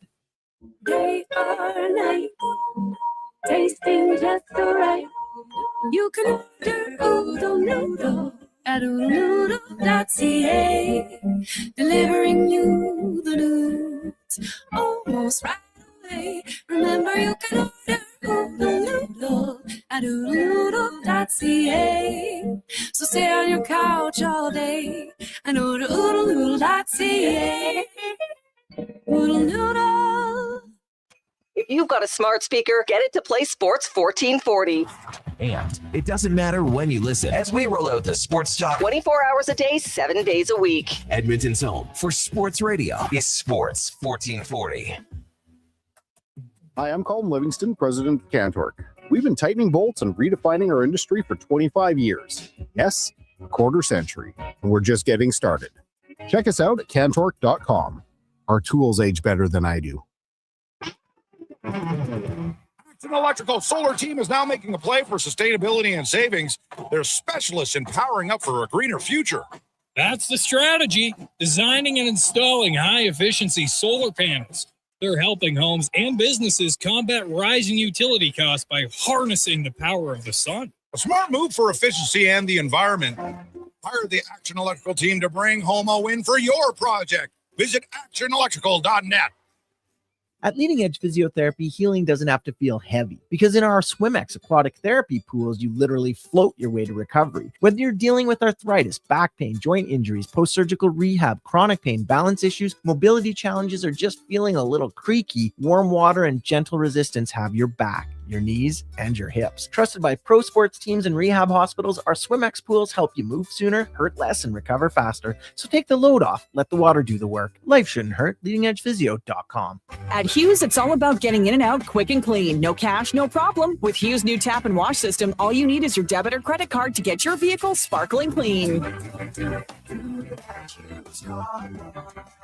Find us at HughesCarWash.com. Missioner Allen Auctioneering's 3-day Calgary, Edmonton, Winnipeg public unreserved equipment auction is this Friday at 9 a.m. featuring backhoes, dozers, digger derrick, forklifts, man lifts, wheel loaders, skid steers, telehandlers, turf mowers, plus commercial trailers and more. Info at maauctions.com. Are you overwhelmed by debt and getting nonstop calls from creditors? It can feel like there's no escape. Debt doesn't have to be a life sentence. A single call can turn things around. My name is Parveen Middleton. I'm a licensed insolvency trustee at BDO right here in Edmonton. I can help you become debt-free with a solution just for you. Let's put an end to those calls from creditors together. Call 1-833-BDO-TALK or visit bdodebt.ca to discover your debt-free future. Missioner Allen Auctioneering's 3-day Calgary, Edmonton, Winnipeg public unreserved equipment auction is this Friday at 9 a.m. featuring backhoes, dozers, digger derrick, forklifts, man lifts, wheel loaders, skid steers, telehandlers, turf mowers, plus commercial trailers and more. Info at maauctions.com.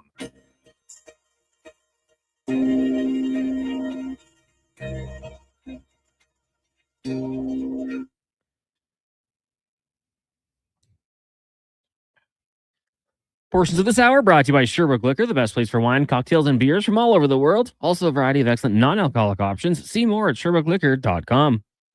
The Jason Gregor Show, the best of Edmonton sports talk and beyond. This is Sports 1440. Presented by PlayAlberta.ca, Alberta's only regulated online gambling website.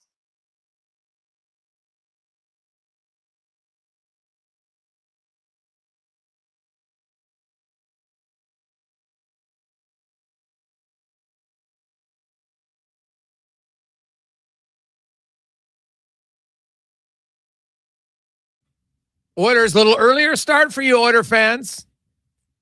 6:15 puck drop, give or take, tonight against the Dallas Stars. Same tomorrow night in St. Louis against the Blues.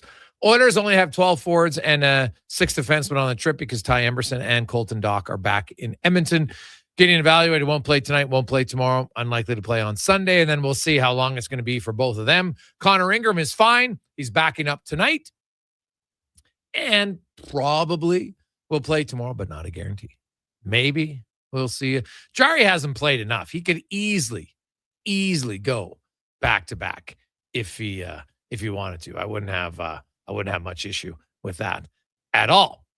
Meanwhile, the Oilers take it on the red-hot Dallas Stars tonight. The Stars, 12-0-1. Their last loss was January 22nd when they lost 1-0 to the Columbus Blue Jackets. So they are feeling it a little bit. As we go around the NHL, brought to you by McDonald's. The NHL Star Sticks are back. You can get one of the 7 mini sticks right now. And guess what? We'll do the code word one more time. Text in right now the code word STICKS, STICKS, to 833-401-1440. You'll be entered into the draw.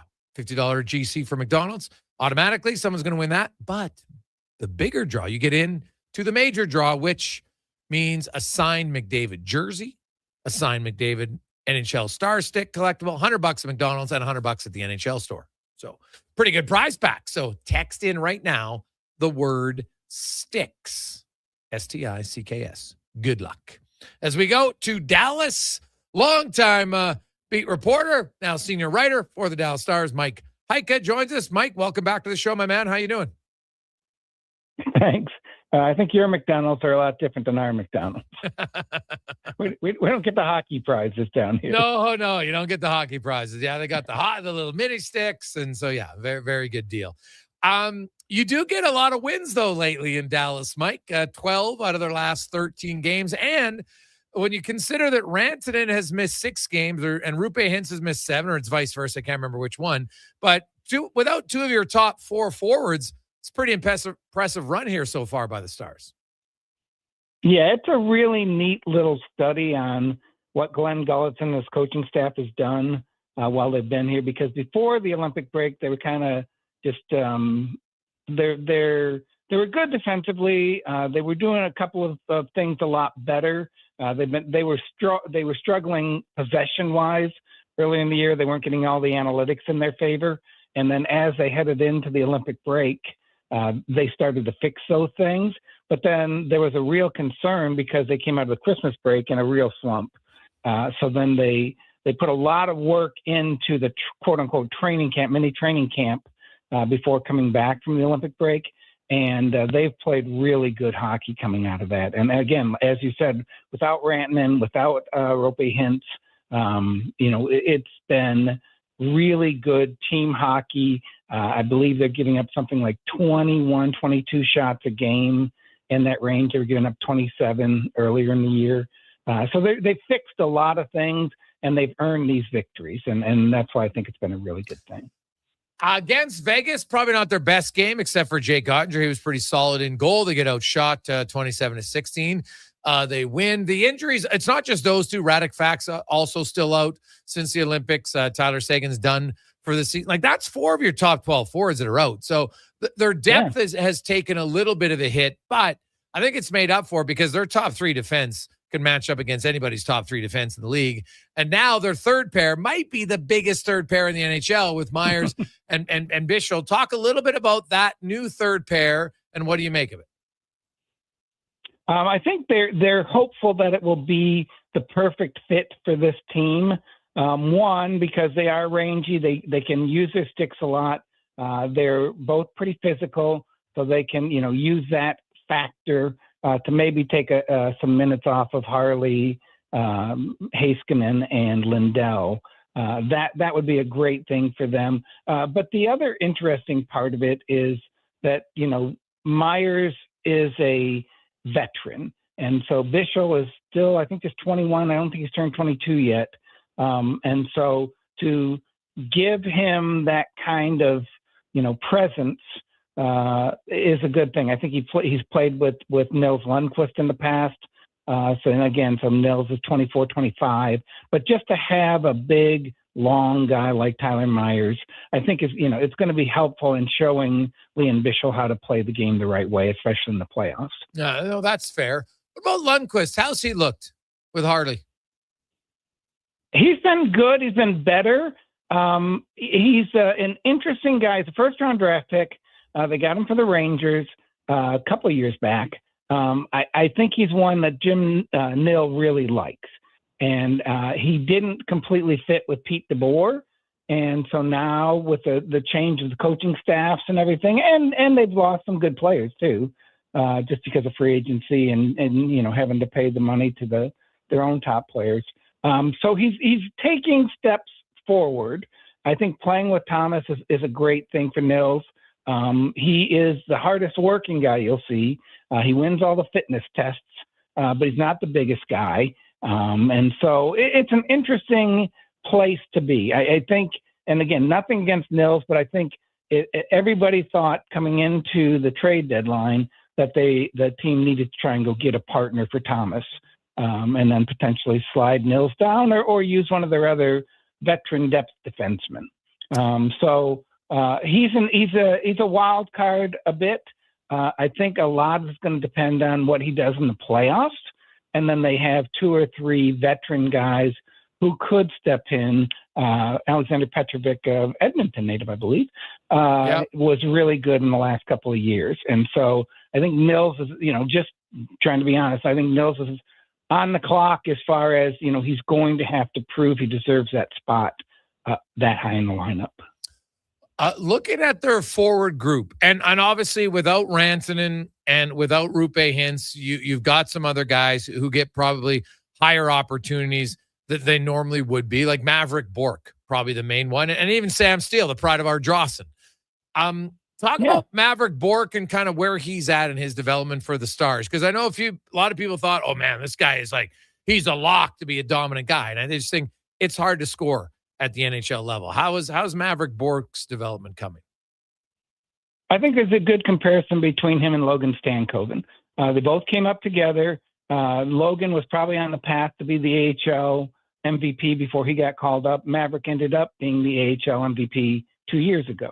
And that's high cotton. I mean, to be the MVP in any league is pretty good. And then when you become the MVP in the American Hockey League, that's pretty good performance. But you're right. I mean, now you got to go do it at the NHL level. I think Logan has struggled a little bit in Carolina to, produce the numbers I think they would like from him. And Maverick's been in the same boat. An interesting, weird part of the season is that in the past, they've always been able to add veterans. And so this year, as they went into the off season and looking at the salary cap to 1, sign Rantanen, and 2, try and get an extension for Jason Robertson, they have not been able to do that. And so, they lost Mason Marchment, they lost Granlund, and they lost Dodonov. Mm-hmm. And those are 3 20-goal scorers from last year. And so then there is an opening now for someone to step in. I think Maverick was the number one guy to get the minutes that were going to be offered. But then we've also seen Justin Ritzkovian, free agent out of college, who's played very well. Adam Ernie has kind of stepped in and done some good things. Oscar Beck is not a goal scorer per se, but again, a guy who plays big minutes, not big minutes, but 12 minutes every game. They're not a team that just gives their fourth liners 3 or 4 or 5, 8 minutes. They play them 10, 12 minutes every game. So point being is that guys like that are getting a great opportunity in the regular season. And now then the big question is, can they continue to do it in the playoffs? The thing I like about Maverick is that he's really, so Glenn has come in and asked for this 1% more. And basically that's supposed to be physicality, but I think it's more intensity and details and just a little bit of everything. And Maverick Bourque has been one of the guys, and Ritzkovian too, who have really bought into that. And so now they're not big guys, but they're high energy guys, big motor guys. And so they've been buzzing around a lot and creating a lot of opportunities. And Maverick's gone up on the top line. He's gone down on the fourth line. Has done a little bit of everything. Rich Kovian has done the same thing. Steele has done the same thing. And then Michael Bunting, I think, is going to be a very similar type player. So they have 3 or 4, throw Colin Blackwell in there, 3 or 4 smaller type forwards, but they're always high energy. And I think that helps as a team deliver the message that Glenn Gulletson wants delivered. Looking at the Robertson situation, there's been lots of rumblings. They've been trying to trade him. And you know what? Like, it's hard to find guy. And, getting rid of your leading scorer can be a risk. What do you make of, what have you heard, Mike, as far as Robertson and the potential for him to stay? Now, he's an RFA, so it's not like he's a UFA. Right. Right. So that's a big difference. But what do you make of Robertson and the chances of him re-signing in Dallas? I think this is just me because I'm not in there, because I don't know exactly how they've gotten to this place. But I think both sides are in a very good place. And from Jason's point, I mean, he's going to get 10 million plus somewhere. He's done enough in his career. I think they ran a chart the other day that said top 10 players in the league and what they've scored in their first 200 games, something like that. And he was like eighth or ninth. And you're like, holy cow, for a second round draft pick, this guy's playing very well. Now, he started at 21 and not at 18 or 19 like a lot of these other players. But, he's a point a game player through 200 games. That's impressive. So he's going to get his money. And I think he wants to stay here. So then I think he's playing this all right. The reason I think that Jim Nill is playing this perfectly is that he is an RFA. And so if they had to make a decision where they can't get him under contract, then, they could trade him next year in the summer and say, get whatever they wanted to get. I don't know if that's 2 first-round draft picks or your good prospects or whatever, but Jason Robertson has value if he's get put out on the trade market. And then on the flip side, if Jason Robertson wants Mikko Rantanen money, $12 million, then you can say to him, well, Mikko Rantanen is one of the best playoff scorers in the history of the playoffs. And so if you want to get this money, then come in here and do it in the postseason. And that carrot's dangling out there for Jason Robertson at, hey, go ahead, lead us to the Stanley Cup and you'll get whatever you want. And they'll find a way to keep him. So I think both sides want to be here. I think both sides are playing it the right way. And I do think there's more information to be gathered. I think what Jason does in the playoffs this year is a huge part of what his contract's going to be. And if he thinks he deserves more, then they may not be able to give him more than what Mikko's getting. But if he doesn't, I think he'll come in and slot in properly. Yeah, like you look in 2023 when they went to conference final, 18 points in 19 games. In 24 was 16 and 19. Last year was a little bit down. He was also banged up because he only played 11 other games on the way to the conference final. He had 6 points. So I do wonder how much of that was injuries. But overall, like, he's been a pretty productive player in the playoffs. I don't think anyone can really argue that. So, he had his 109-point year before. He's on pace for like 90 points this season. So 109, 80, 80, 90, like, that's pretty consistent. You're like, hey, this guy's probably, like a 90-point guy, right? And that's what he is. Yeah. So, and he's not old, right? Like that's the advantage for Robertson. Well, and he's a restricted free agent, so he's not even 28 yet. So yeah, like he's 26. Like he'll be 20. He'll turn 27 in July. And when I look at Robertson, like this is the last year. Like I wonder, because this is the last summer you can get an 8-year deal. So I do wonder, like that's an extra advantage for Dallas to say, hey, we could offer you 8, that no one else can do that, right? And no one else can ever do that. So that's obviously probably part of the negotiation to see where it goes. And you watch them every night. Like, how big of a loss would it be if they lost Robertson? It'd be huge. It would be huge. Now the question would be is, Jim Nill's a very wily guy, and can he turn those draft picks or prospects that he gets into a player who could fit. Now there's one of the radio guys down here who, after the Olympics and, the buzz starts with Brady Tkachuk of, maybe he could get moved. And they're like, well, why don't you flip Robertson for Brady Tkachuk? So in that regard, it seems like if you were to lose Jason Robertson, that salary slot could be filled with a very good player. So it's not the end of the world. I think, Dallas wants to keep him. I think he wants to stay here. But if they can't work it out, I do think they could, find a viable replacement for him. Yeah.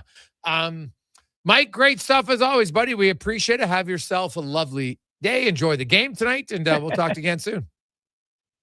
All right, thanks. Hopefully we'll see you in the conference finals again. Yeah, well, hey, 3 times a charm, eh? Well, there you go. That is Mike Heika from Dallas. Is the Stars hosting the Oilers. Stars 12-0-1 in their last 13 games. The Oilers looking for their second 3-game winning streak of the season.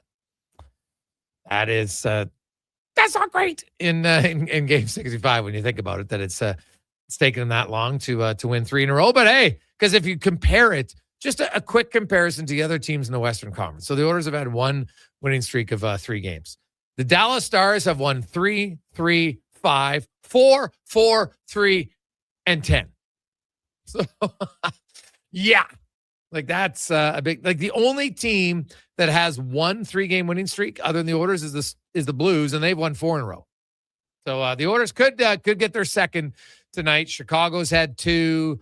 the Kings have had 2. Nashville's had 2. Vancouver. Like, the Vancouver freaking Canucks have had more 3-game winning streaks than the Edmonton Oilers. Come on now. So we'll see if the Oilers can get on a run. Like, this would be a huge one. You win tonight against Dallas. I just think it sends a message. Hey, boys, look, we can compete with the big dogs. Because internally, I know they believe it. But it's always nice when you show it after believing it. We'll come back. Jason Gregor, Connor Halley, Sports 1440, sports1440.ca. We'll get to hear more from Ekholm. We got Tater Speck, 5 questions and more. It's a Gregor Show presented by PlayAlberta.ca.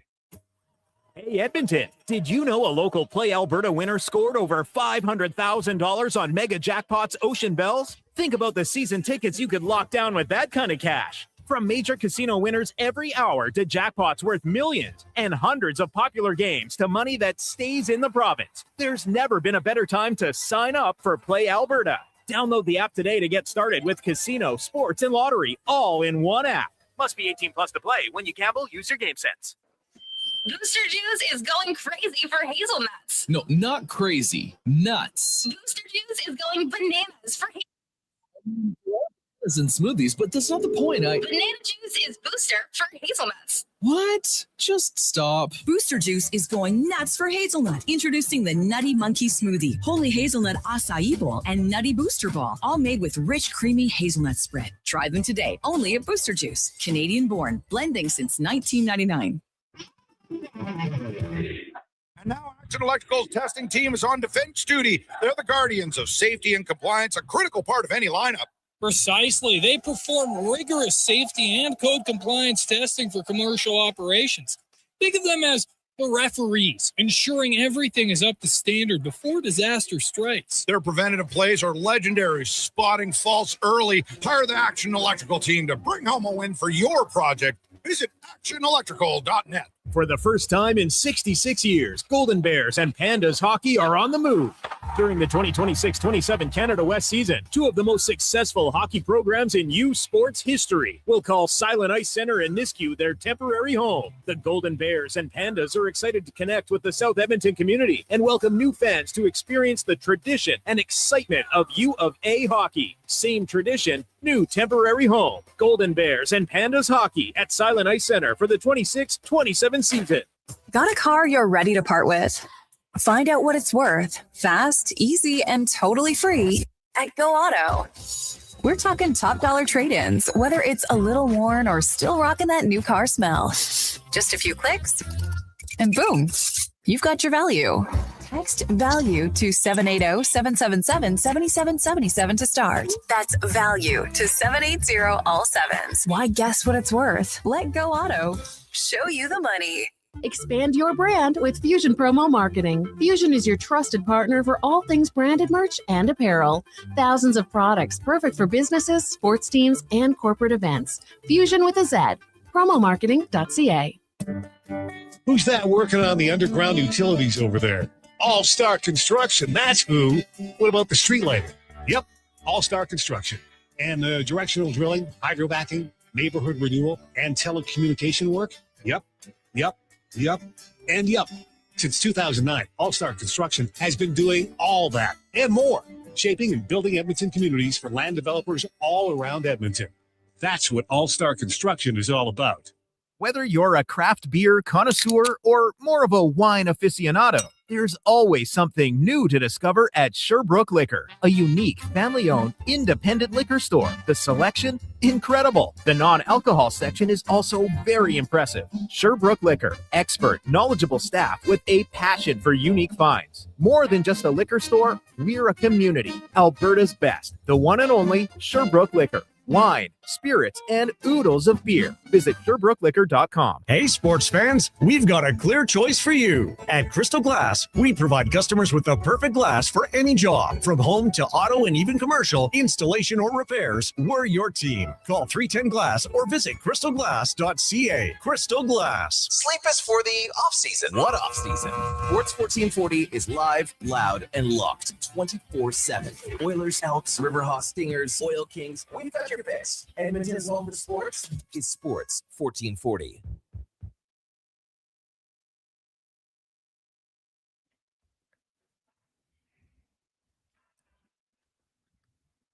Portions of this hour brought to you by 01 Athletic Care. Injuries don't wait, and neither should you. 01 Athletic Care offers one-stop access to doctors, x-rays, and casting.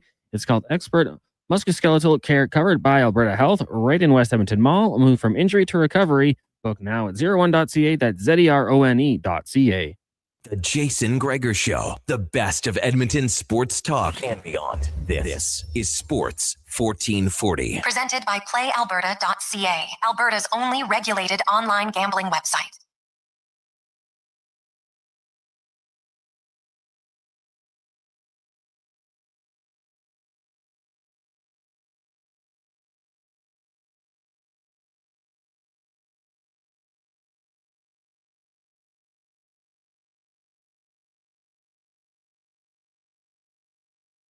Ooh, it is Thursday. How are you doing? God, you know what? Woke up today. I looked outside. I didn't realize it was going to be this chilly today. Wore my Euro pants, which are very thin. A little chilly outside today, not going to lie. But, God, they're comfortable. So I was trying to will the warm weather, but not there. So little brisk. So hopefully it's coming. Looks like this weekend's going to get a little bit warmer. So eventually. I know it's March, and we're still going to have a few cold days. Wasn't terrible, but it just looked warmer. It's deceiving today. Hope you're having an awesome Thursday. Oilers in Dallas tonight. I always love the early starts, not going to lie. 6:15 puck drop tonight. Gives you lots of time, hopefully, to get home. Now, maybe some of you, your kids are still playing some playoff hockey, which is always great. Who doesn't love playoffs? Hey, I can tell you, your kids' playoff hockey is always way more exciting than NHL hockey. Guaranteed. So enjoy that if you're in it tonight. The Edmonton Oilers are hoping to get in the win column for a third consecutive game, which would only be the second time all season they have done that, which is pretty remarkable when you think about it. The Vancouver freaking Canucks have had more 3-game winning streaks than the Edmonton Oilers, which tells you, hey, it's a 3-game winning streak. It doesn't guarantee a success at all, but it is it's something interesting. Now, the other thing is, if you look at the Winnipeg Jets, the Jets won 9 of their first 12 games this year. And look where they at. So how you start is nice, but how you finish is more important for sure. And speaking of finishing, can the Detroit Red Wings finish the season now? They've got 17 games left. They got 79 points. They got the first wild card spot. Boston's 1 point behind them with the game in hand. Columbus, 3 points behind them with the game in hand. And now the Red Wings lose their captain Larkin and Andrew Kopp for at least 2 weeks. The Red Wings had only won 4 of their last 10. Stop me if you heard it before. The Red Wings have a March swoon. It's been in their DNA for a few years. Now this year, though, unlike last year, they added the deadline. They got in Justin Falk, and people were excited. But man, the Larkin Kopp injuries could not come at a worse time. Could not come at a worse time for the Detroit Red Wings. Now, let's get to the stats of the day brought to you by All-Star Construction. Founded in 2009. They are the experts in underground gas. You're looking for street lights, power. They do it all at All Star Construction. And they're huge fans of the Oilers. Here's some stats for you to chew on for today.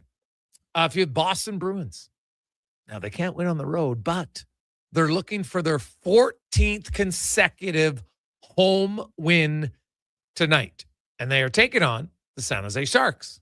And why did I mention that one, Oilers fans? Well, because if you look at the standings and you're the Edmonton Oilers, now the Oilers have it's funny, 2-game winning streak, and all of a sudden you get a little bit of a reprieve. The Oilers now have moved 5 points up on LA, and they're still 6 up on the Sharks, but the Sharks have 3 games in hand. Now, the Sharks have a lot of games in a short period of time. Having 3 games in hand late in the year isn't necessarily the best thing because you're playing a lot of back-to-backs. You're playing 3 and 4 nights way more often. But the Sharks do have 3 games in hand. So, an Oilers win combined with the Boston win, that would be ideal for the Edmonton Oilers. And keep that in mind at playalberta.ca. The Bruins, looking for their 14th consecutive home win. Also tonight, Connor McDavid looks for his 20th consecutive point on the road. Not bad. Only guys in the last 40 years to have a 20-game road scoring streak. Gretzky, twice, 29 and 22. Patty LaFontaine, a 22-gamer. And Mario Lemieux. Nobody has done it since 1990 to get to 20 games. Patrick Kane had 19 a few years ago, but no one's got to 20 since 1990. McDavid will look to do that tonight. Also, tonight, Nikita Kucherov. He is 2 points shy of 1,100 points in his career. Now, whether he makes it tonight or the next game, he's going to become the 4th quickest European player to 1,100 points. Jaromir Jagr did it in 8:25. Jari Kurri, 8:24. And the quickest, Peter Stastny, 793 games. Kucherov tonight is game 863. So he could do it in 70 more games than Stastny. I always say this. Peter Stastny is one of the more underrated players in the history of the game. Came over late in his career, finally got out behind the Iron Curtain, and God, was he good. Really good player. What could he have done if he would have come over, and played in the NHL at 20, like a lot of guys. So, but look for Kucherov, man. He's had a hell of a career, and it's far from over. I mentioned earlier, but remind you again, Mr. Bouchard looking for his 9th consecutive game with an assist, not just a point, but an assist, which is, hey, that's good, man. Paul Coffey's the only defenseman to do that. So, Paul, you look at Bouchard. Bouchard has a chance to get to 90 points this season, off to a very good start. Now, Paul Coffey had a point streak of 28 games. That's the longest point streak. Bouchard does own the second longest point streak at 13. He's currently at 8. He moves up. Now here's a real fun one for Oilers fans. Evan Bouchard, Paul Coffey are the only 2 defensemen. Well, actually, there's 3. There's 3 defensemen who have had a point streak of 9 games or more. Now, Bouchard's on an 8-game assist streak right now, which, of course, is a point streak. But do you know the other defenseman, Connor Halley? I'm going to give you 5 guesses, Connor Halley, and our audience. 5 guesses, a defenseman who has had a point streak of 9 games or more. Coffey did it like 10 times. Bouchard's done it once. And this guy did it once. Do you know who it is? I'm going to give you 5 guesses. Let's go rapid fire, Connor. Bobby Orr. Oiler defenseman. Oh, Oiler defenseman. Oh, okay. my God. That's Eric Brewer. Are you listening? No, not Eric Brewer. Let's go Sekra. The shin pad assassin. No. Okay. Deep here. Jeff Norton. Oh, no. I will say this guy had 6 goals in the 9-game stretch that he did it. Oscar Klefbom. Ooh. Negative. Oh, man. Throw just a random one out there that Igor Kravchuk. Igor Kravchuk. Nope. Tyson Berry had an 8-gamer. No, he didn't do 9, though. Al Hamilton had an 8-gamer. This gentleman we had on the show, he actually was on our station last week. We've had it not on our show, but he was on our station last week. One of the toughest guys in Oilers history. Marty freaking McSorley. Had a point streak of 9 games as a D-man, which included 6 goals. So there you have it. That is one of the greatest random stats of all time. Point streaks of 9 game by defensemen. Paul Coffey, he had a 28-gamer. And then he's had 11, 4 times, 10 twice, and 9 3 times. Evan Bouchard's had a 13-gamer. He's currently on an 8-gamer, which is all assists, by the way. Well, he's had goals in some of them, but he's had assists in 8 straight games. And then Marty McSorley. I love it. Next time we talk to Marty, I'm going to have to bring that up. Hey, Marty, do you know the other Oilers defenseman who had a 9-game point streak? Hey, Greggs, how about Jason Strudwick? Well, I'm not even saying this as a joke, but in a season, how many times did Struddy have 9 points? How about once in his career? He had 9 points. His career high as an Oiler. So he showed up the best in Edmonton. 2 goals, 9 assists in 2009. So they weren't in consecutive games, though? No. Could you imagine, though? Wouldn't that be awesome? Imagine that. You score 9 points in the year. It's all in 9 games in a row. And then you're in the record book. Because you think about it. Like, you can Marty McSorley, Bouchard will tie him at 9. He would need 5 other occasions before he drops out of the record book for the top. So in the top, what is that, 15? So I like it. Good for Marty. Guy was never, and we had a lot of guesses. We had lots of Nienemas and lots of Huddies. Charlie Huddy would have been a good guess. Kevin Lowe would have been a good guess, but no. It was none other than Marty McSorley. Now, speaking of Oiler records, if you looked at, did you know Evan Bouchard, and he's going to be the second highest scoring defenseman in Oilers history, no question. And he might, depending how long he signs, could end up catching Paul Coffey. But Bouchard's at 313 points right now. He is 8 points back of Darnell Nurse, so he'll pass him eventually. They're both playing, I know, but he's still going to pass him. But on the goal-scoring list, Connor Halley, Mr. Bouchard is 1 back of Kevin Lowe. His next goal will tie Kevin Lowe. If he gets 2, he'll be at 75 in his career, 20 this season. That'll move him into 4th. Next year, he'll pass Charlie Huddy. He's currently 15 behind Darnell Nurse. And I would guess he would have a decent chance to maybe pass him, not next year, but the year after.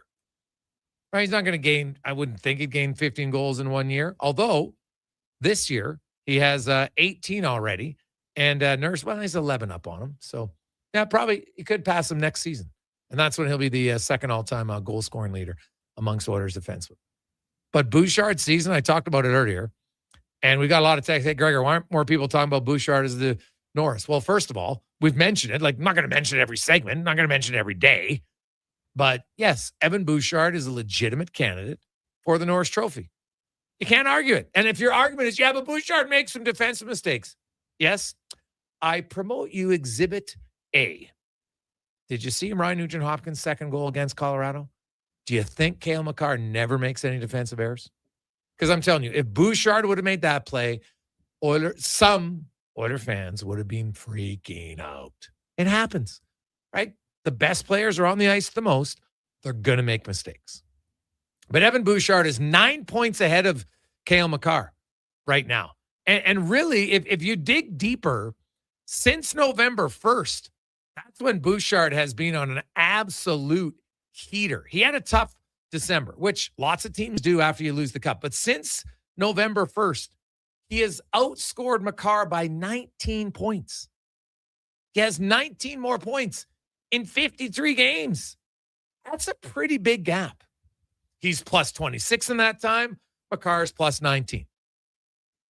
All right, even strength goals. Bouchard has 11. Makar has 12. Even strength points, Bouchard has 42, Makar has 13. Shots on goal, Makar has 132, Bouchard has 147. Time on ice, Makar, 25 minutes, Bouchard, 24:53. They're basically playing the same amount of minutes.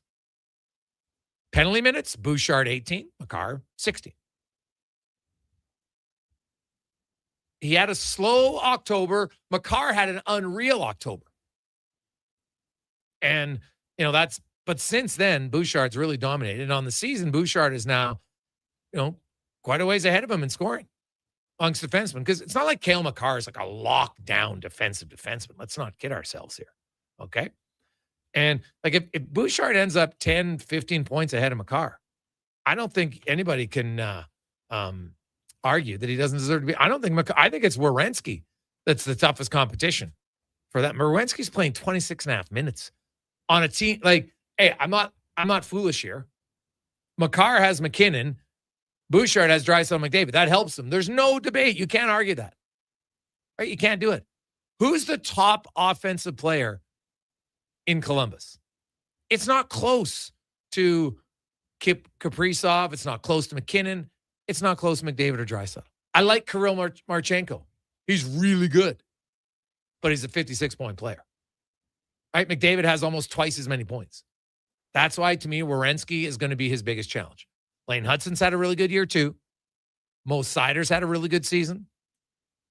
But Werenski, his year, it's going to be tough for Bouchard to beat him. Bouchard, I think, is going to be a finalist. I really do. But that is something you can't overlook. When we come back, Mark Spector will join us. We'll get a 2-minute warning. We got 5 questions and more. It's a Gregor Show presented by PlayAlberta.ca. Let's get to the Con Man and a Sports 1440 update brought to you by Fountain Tire.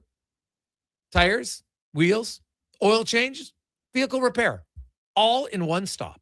FountainTire.com. Find a location near you. FountainTire.com. The Sports 1440 update. It's game day. Oilers Stars down in Dallas. Puck drop just after 6 hour pregame coverage with Andrew Walker, Donovan Paulson, Landon Ferraro. Gets going at 5 right here on Sports 1440. 13 other games around the NHL tonight, including the Bruins and the Sharks. Maple Leafs host the Ducks. Panthers hosting the Jackets. Flames in Jersey. Hurricanes get the Blues. Got the Devils. The Rangers and the Jets. Mammoth, Blackhawks, Preds, and Canucks. And the Kraken taking on the Avalanche in the association. Heat host the Bucks. Nets taking on the Hawks. Magic host the Wizards. Nuggets in San Antonio, and the Thunder taking on the Boston Celtics. Round 1 of the Players' Championship. Right now, Maverick McNeely and Lee Hodges tied atop the leaderboard at 5 under par when it comes to Canadian. Corey Connors dash 2 through 12. Mackenzie Hughes, Taylor Prentice both 2 over par, and Nick Taylor is +3. And down at Indian Wells, Canada's Victoria Mboka was eliminated from the BNP Paribas Open on Thursday following a 7-6, 6-4 quarterfinal loss to world number 1, Arina Sabalenka. Coming up in hour 3 of the Jason Gregor Show, we'll be joined by Mark Spector of Rogers Sportsnet, Ask 5 Questions, and hear Cam Tate's latest 2-minute warning. I'm Connor Halley. This has been a Sports 1440 update. Sports 1440, the Stingray radio station. CKJR broadcasts from West Edmonton Mall and Wetaskiwin. Download the free Stingray music app and listen wherever you go. At GS Construction, every winter plan becomes a spring project. Every repaired line and every improved system is how we build the next chapter of Edmonton's infrastructure. And we can't do that without the best and the brightest in the field. That's why right now, GS Construction is looking to hire experienced top men, pipe layers, and operators who can step in and hit the ground running. With a people-first mentality, career growth, and comprehensive benefits, why would you want to work anywhere else? To apply, visit gsconstruction.ca. Good stuff, Gregor. That bottle got you. Night, your Edmonton Oil Kings look to trap the Brandon Wheat Kings in Carbonite for the annual Star Wars game. Catch characters on the concourse for out-of-this-world selfies. Calmont Kids food combos for $10 or less. Plus, the Oil Kings will wear special Star Wars-themed jerseys that'll be auctioned and raffled off in support of Sorrentino's Compassion House. The Edmonton Oil Kings Star Wars game. It's Thursday. Place started only $20 at oilkings.ca. Need a new ride for road trips, errands, or just life on the go? Go Auto offers a massive selection with over 15,000 new and used vehicles to choose from. With over 70 locations across Western Canada, finding your next ride has never been easier. Whether it's a roomy SUV for the family, a sleek car for the open road, or a rugged truck for your weekend adventures, you'll find it here at a price you'll love. Explore thousands of vehicles today at goauto.ca. It's like a locker room, minus the smell. Ew. Kevin Carius brings the banter, the buzz, and the bold sports talk. Weekday mornings from 7 to 11 on Sports 1440, Edmonton's home for sports. Getting your vehicle sparkling clean doesn't have to cost a fortune. Take it into Hughes today and pay just loonies a wash. Find us at hughescarwash.com. Wow, get ready for a silly hockey fans. Your partner in power just skated onto the ice. EWEL.ca, the new e-commerce website for electrical wholesalers Edmonton, is ready for the power play 24/7, 365. UL skates to where the puck will be in 5 years. Now that's forward thinking. Killer selection, slamming products from the best brands, and legendary service. Don't sit on the bench. Get your account today at ewell.ca and win that project. Plug into your partner in power. Get an EWEL.ca account today. The Price is Right, live at the Brick. Come on down to any Brick location for your chance to win over $300,000 in prizes. They're giving away shopping sprees, mattresses, appliance packages, big screen TVs, and so much more. Plus, this Saturday, play for up to $1,000 off your purchase. Everyone who makes a purchase is a winner. The price is always right at the Brick. The Brick, saving you more. Some conditions apply. See in store for details.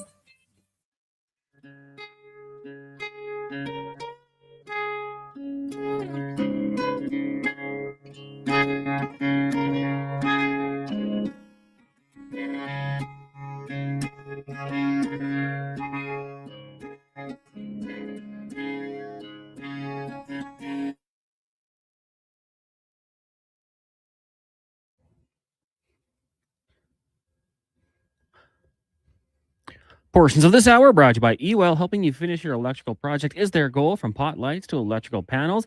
The gear you need is at ewell.ca or in person at one of their Edmonton area locations. Ewell.ca, your partners in power. This is Sports 1440, where Edmonton talks sports. On YouTube, Facebook, and X. Here's Jason Gregor. Brought to you by playalberta.ca.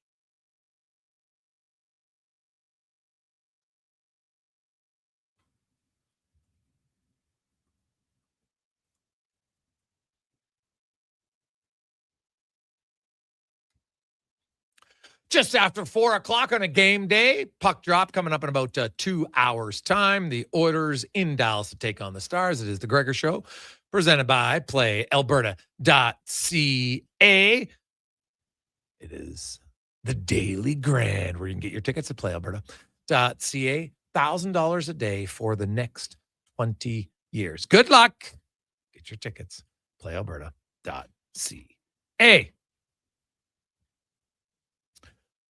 Oilers, we will hear from Spec later on this hour, coming up in the next segment. We also got Cam Tate in the 2-minute warning. Congratulations to who is our winner, Cons? Was it Josh? Jord. All right, Jord. Well, good luck, buddy. Assuming he gets back to me, of course. Oh, that's true. That is very true. So, good luck. You want to win, man? Hey, that's a big prize pack from McDonald's. I like it. Like it a lot. Another chance to win tomorrow on the show. So be tuning in. Now, we'll do it in the first hour and a bit of the show. Give you a few chances to get in. Who doesn't want to win a signed Connor McDavid jersey? Not to mention, who doesn't like GCs and McDonald's? Oof, pretty good. How about let's get to the 2-minute warning now. Brought to you by Legacy Heating and Cooling. Home with no payments, no interest for 1 year on your furnace. LegacyHeating.ca. Cam Tate, longtime journalist in town. Cam, of course, born with cerebral palsy. Cam's been in a wheelchair. Hasn't let him slow him down. He's a great example of dealing with adversity, overcoming adversity. He's become a great writer. He's always wanted to be on radio. And now, through the wonders of technology, Cam's words come to life in the 2-minute warning. Part 7 of a 10-part series on the Paralympics. Now, this is very interesting, Gregor. Very interesting. See, I'm a computer-generated voice. Cam, he has the cerebral palsy. So the big question of the day, who can pronounce the last name of the Edmonton native who is on the Canadian Para Ice, don't forget the ice over there, Mr. Bartender, ice hockey team? His first name? Easy. Mika. Now the last name. Here I go. Say a prayer, Declan. Kovacevic. Let's try again. Kovacevic. Hockey Canada's Brandon Crow caught up with the teammate they call Covey, and so will we. Thursday in Milan, Italy. Dad's name, and where did he play hockey? His name's Marian Kovacevic, and he's still Marian, and then Kovacevich. Okay, and where did he play? So he still plays at over 55 league in Edmonton. Just I can't remember the name of it right now.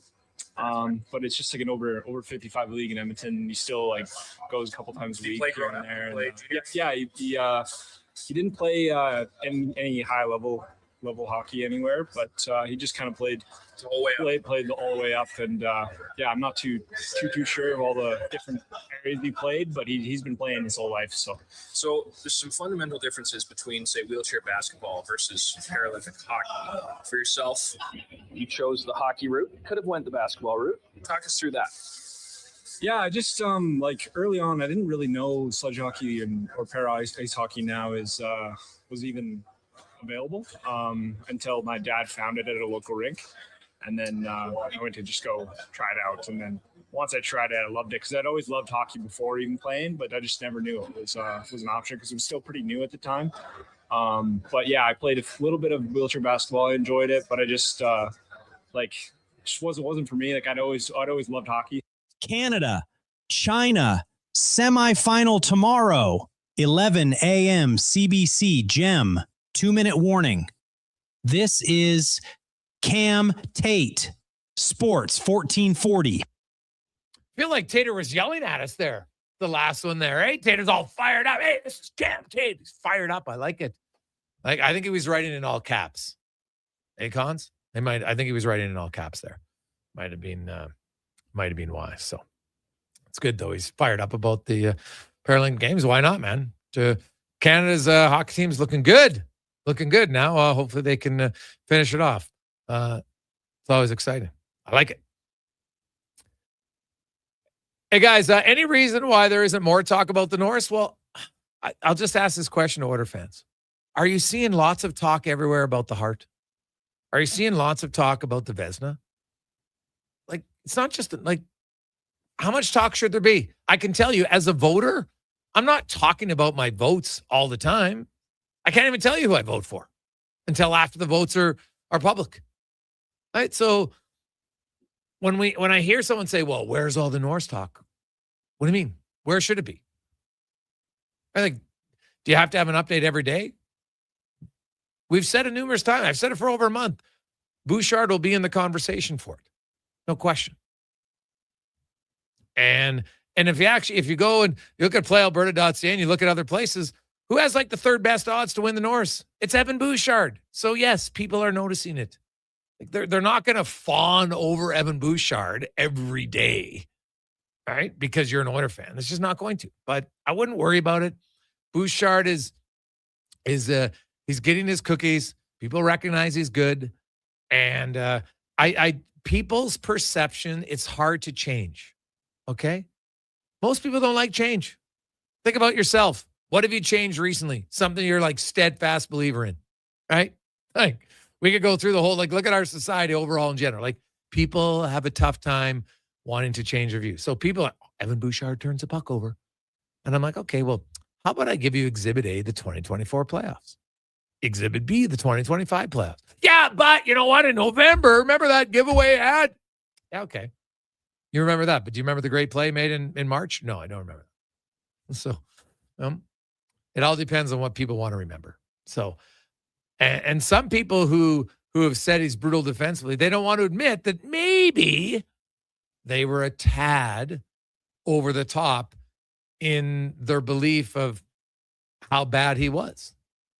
Because, yeah, he would make some mistakes defensively. There's no debate on that. But as the Makar, like I've said, if the people that rip on Bouchard as hard as they do watched an equal amount of games with the other top defensemen in the league, they'd be like, oh, those guys do make mistakes too. Yeah, he makes mistakes, but he makes way more good plays. It'd probably have to take a season to track every what I call above average play. Because you know what, hey, if you come out and you complete a 6-foot pass, like you're an NHL defenseman, I'm not gonna give you props for that. You should be able to do it. But there's like the other day, that blue line play that Bouchard made at the blue line, walking around the guy, like most guys just won't make that play. They won't even try it because they're like, oh my God, if I don't make it, the guy's gonna break away the other way. And Bouchard's like, yeah, I know, I got a forechecker right on me. No big deal. I'll just walk around him and then dump it down low. And I'm telling you, he makes it look easy because most people won't do it. Most will just dump the puck in. But he has that much confidence under pressure that he can make the right play.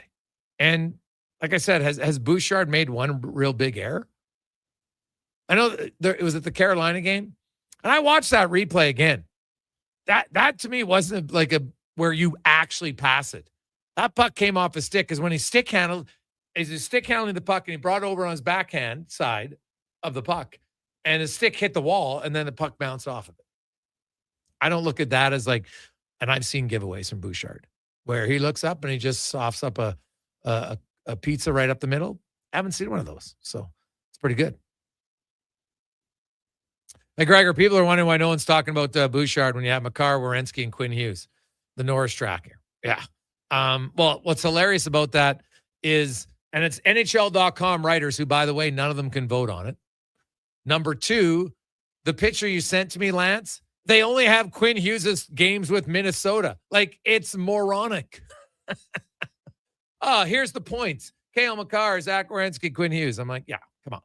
If Cale Makar is the leader right now, it shows you that people are only voting based on past history. And I don't look at the as a voter, I take it very serious, and I only look at this year. I don't even look back to see, well, what did the guy win last year? No, it's about this season. And if this year's defense, what's their goal for ratio? What's their shot for ratio? Are they killing penalties? Right? There's lots of things to take into it for the best defenseman for me. It's not just points. Points are a big deal because guess what? They impact the game.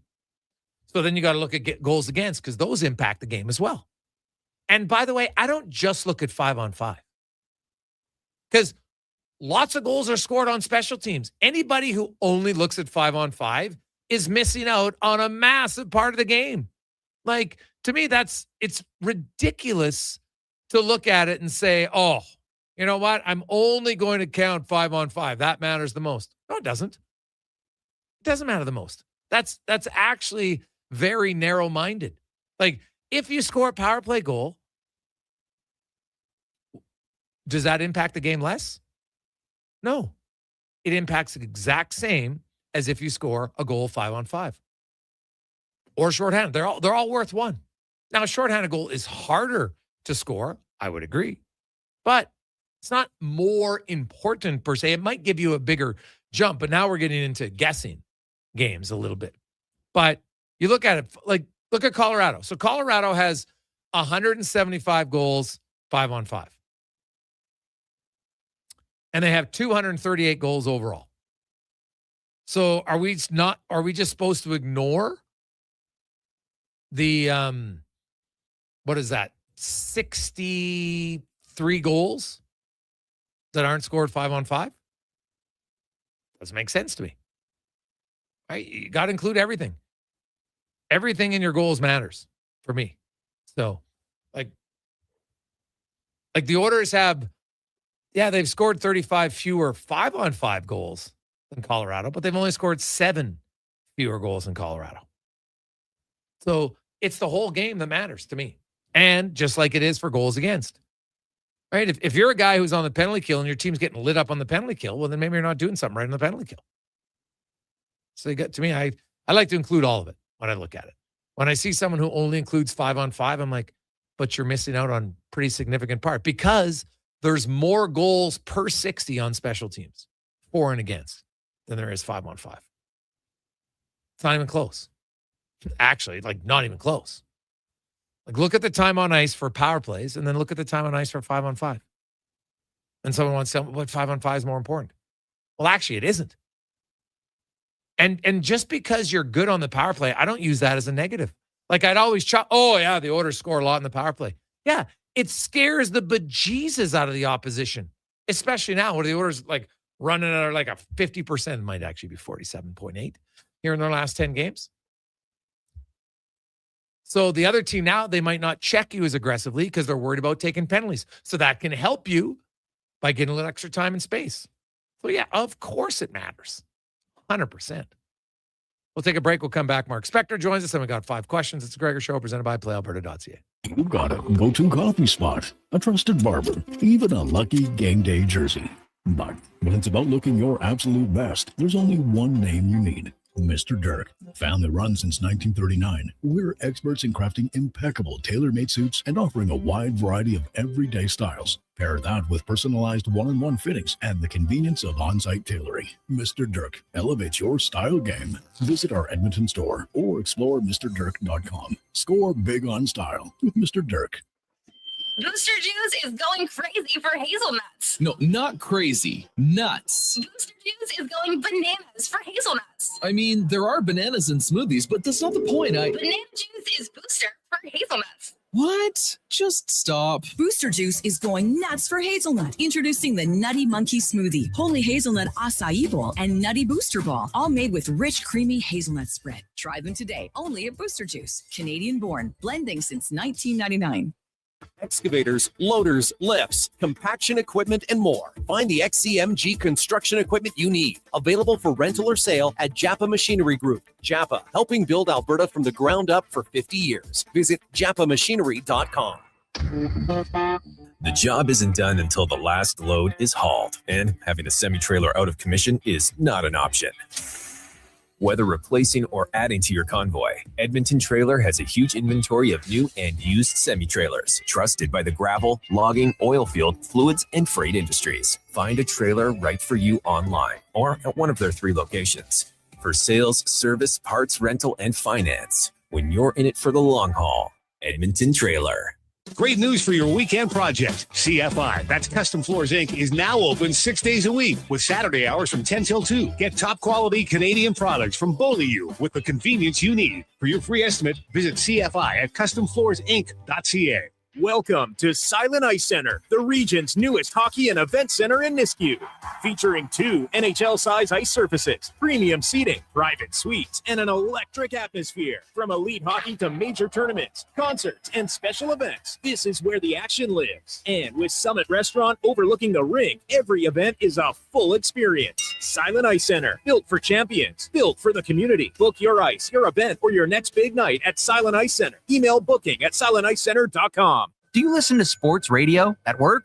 Like right now? Well, do you? Who, me? No way. I swear. Okay, friend, we won't tell. Tens of thousands of sports fans listen to Sports 1440 each and every day. On the radio, on the listening apps, on YouTube, and on social media. If you listen to Sports 1440 at work, well, maybe it's time to advertise on Sports 1440 at work. Grow your business. Get your name out there. Shoot our ad team an email. Gregor@sports1440.ca. Let's get to work for you. Mr. Reuter kinda speaks French. Je m'appelle Monsieur Reuter. Je suis plombier. Très bien, Mr. Reuter. Your name is Mr. Reuter, and you are in fact a plombier, a plumber. You are an excellent student. Au contraire, mon frère, je suis un excellent étudiant. Also, I'm not here for a French lesson. I'm here because someone clogged up the toilets. Oui, right this way. For a plumber who speaks your language, call Mr. Reuter. Bashaw Concrete Products. From concrete and septic tanks to blocks, precast water pads, jersey barriers, and aggregates. Farmers, contractors, homeowners. Plan your next project at BashawConcrete.com. Family owned. Over 60 years pouring. Bashaw Concrete Products. Once again, start here. BashawConcrete.com.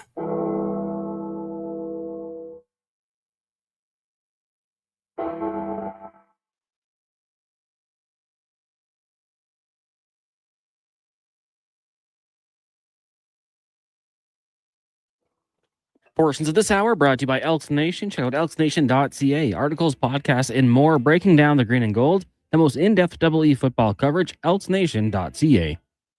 This is Sports 1440, where Edmonton talks sports. On YouTube, Facebook, and X. Here's Jason Gregor. Brought to you by playalberta.ca.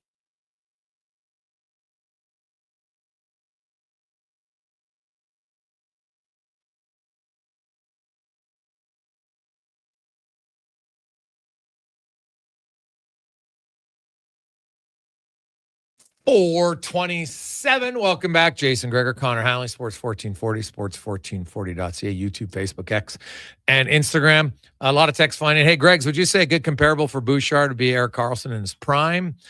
Nope. I don't think so. Erik Karlsson's first 5 seasons in the NHL, he had 26, 45, 78. Then he got hurt. 74, 66 points. So pretty good. Bouchard's been better. The difference is Erik Karlsson in his career has been -14 to -30 8 times. Bouchard in his 5 full seasons, his worst ranking was +6. He was +34. He's +17 this year. Like, Bouchard's a better defender than Erik Karlsson, right? Bouchard's on the penalty kill a lot. He's actually one of their best penalty killers. So, no, I think Evan Bouchard's a lot better defensively than people think. Can Bouchard have a few big errors? Yes. But he makes infinitely more good plays. And people need to actually watch the full game and not give a bad giveaway of 50-point total and then a really good play at 2-point total. Well, he's got to make 25 really good plays to make up for that one bad play. But that's how some people analyze the game. And it's like this year, people who still have Cale Makar as the number 1 defenseman on the Norris, you're exposing yourself for not actually watching the games. You're going off of history of Cale Makar and like, oh, he had a really good October. Yeah, he had a really great, he actually had an unreal October. Look at his numbers since then. Right? Look at his numbers since then. Bouchard is killing him since November 1st. Points, plus, minus, goal for, everything. Sorry. Cale Makar, like Zach Werenski should be the Norris Trophy leader right now. Because the minutes he plays every situation, produces a lot of points. He's got more goals than both Bouchard and Makar, and I do think goals as a defenseman has some more value in it. He also doesn't have the luxury of playing with the superstar. There's no McKinnon. There's no McDavid. There's no Kaprizov, which is what Quinn Hughes has and Makar has and Bouchard has. That matters to me. It does.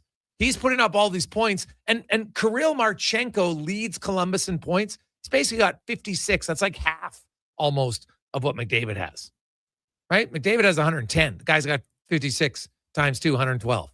Okay. It's a big difference to me.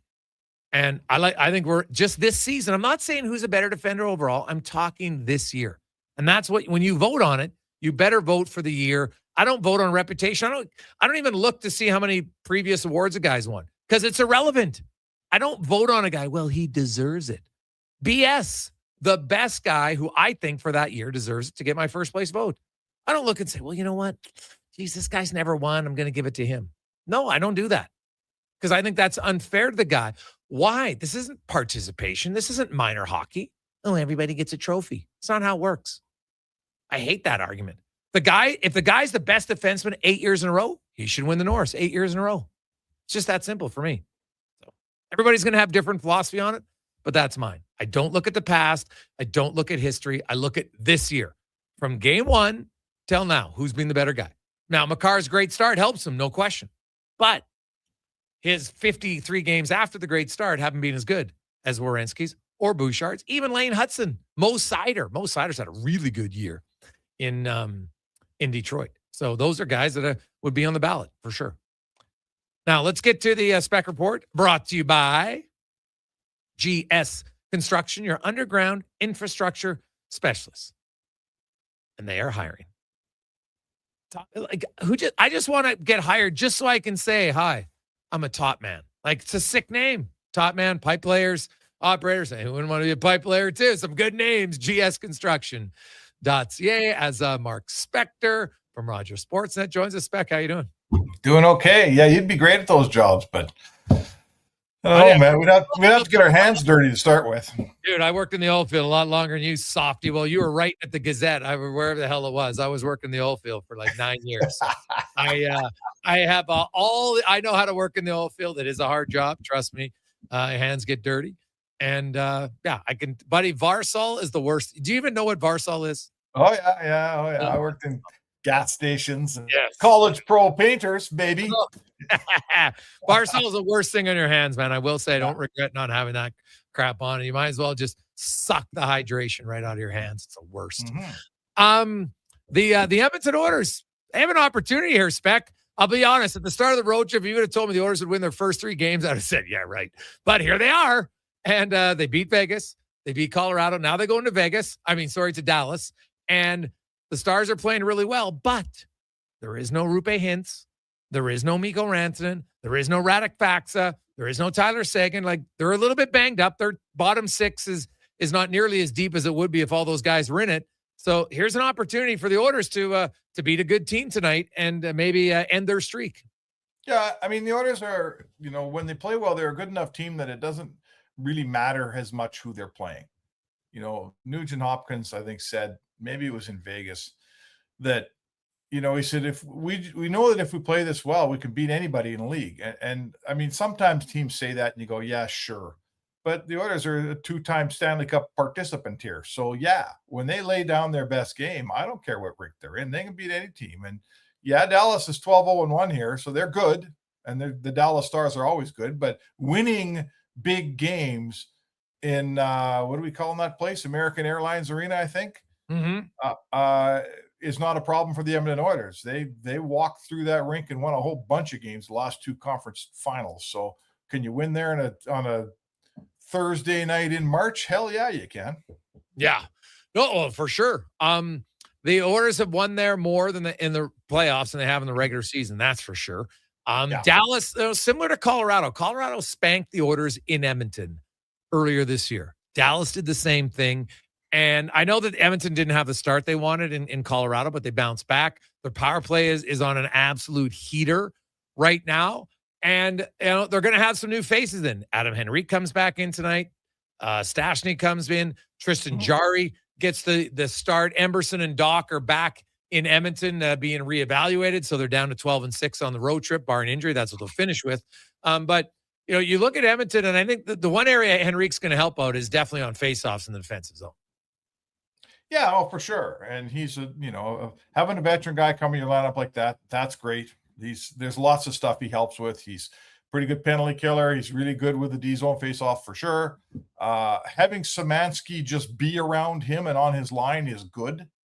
I think Szymanski can just soak it in my opinion. He's going to start his career here in Edmonton, depending on what happens with Dickinson, I suppose. But he's going to start his career probably doing pretty much what Henrique does. So whatever he can pick up from Henrique between now and the end of this season is all the better. I would say that to you. And, and you can't complain really about injuries because the other guys don't have I think their 2 best forwards are probably Hintz and Rantanen.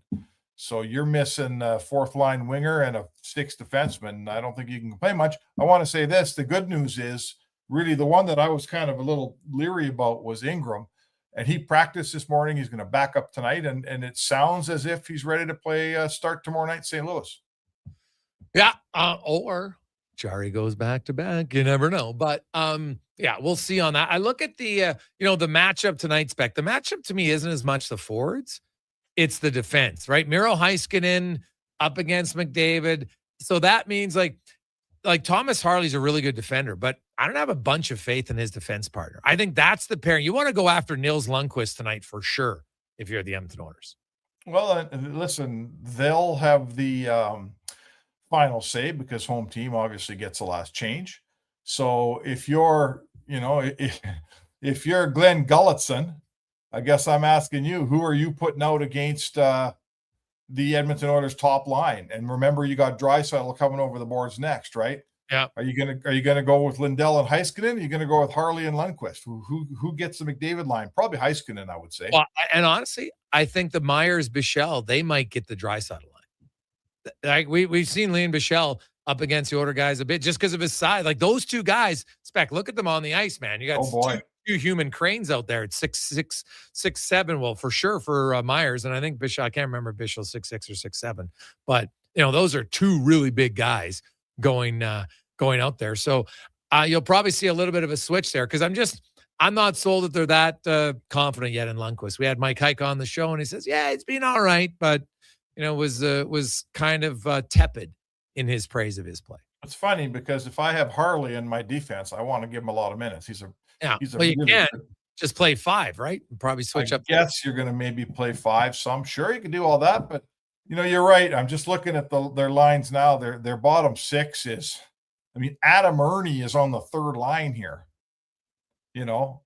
So and I get it. They've got injuries. Like I'm not calling them a bad team, but the lineup they're putting out there tonight, their bottom 6 there ain't much there, man. So, this is maybe a game where the Oilers bottom 6 could, if they, maybe if you win your matchups, you win a hockey game. Who knows? It definitely wouldn't hurt at all. Hearing anything on Doc or Emerson? No, absolutely not. They both flew home from Denver. I was kind of looking for them when I was flying yesterday. They must have taken a late flight home from Denver because I was on the early one. I am not hearing. I thought that Emerson hurt his wrist. That was the clip I saw. I never even saw a clip of Doc getting hurt. I don't know what he's got. To me, Doc looked like core shoulder. Not great. Yeah, so that's not great. So they flew home to Edmonton. Neither guy's even on the trip anymore. So, I suppose if the Oilers had an injury tonight, they wouldn't have anybody tonight, right? Do they not have 20?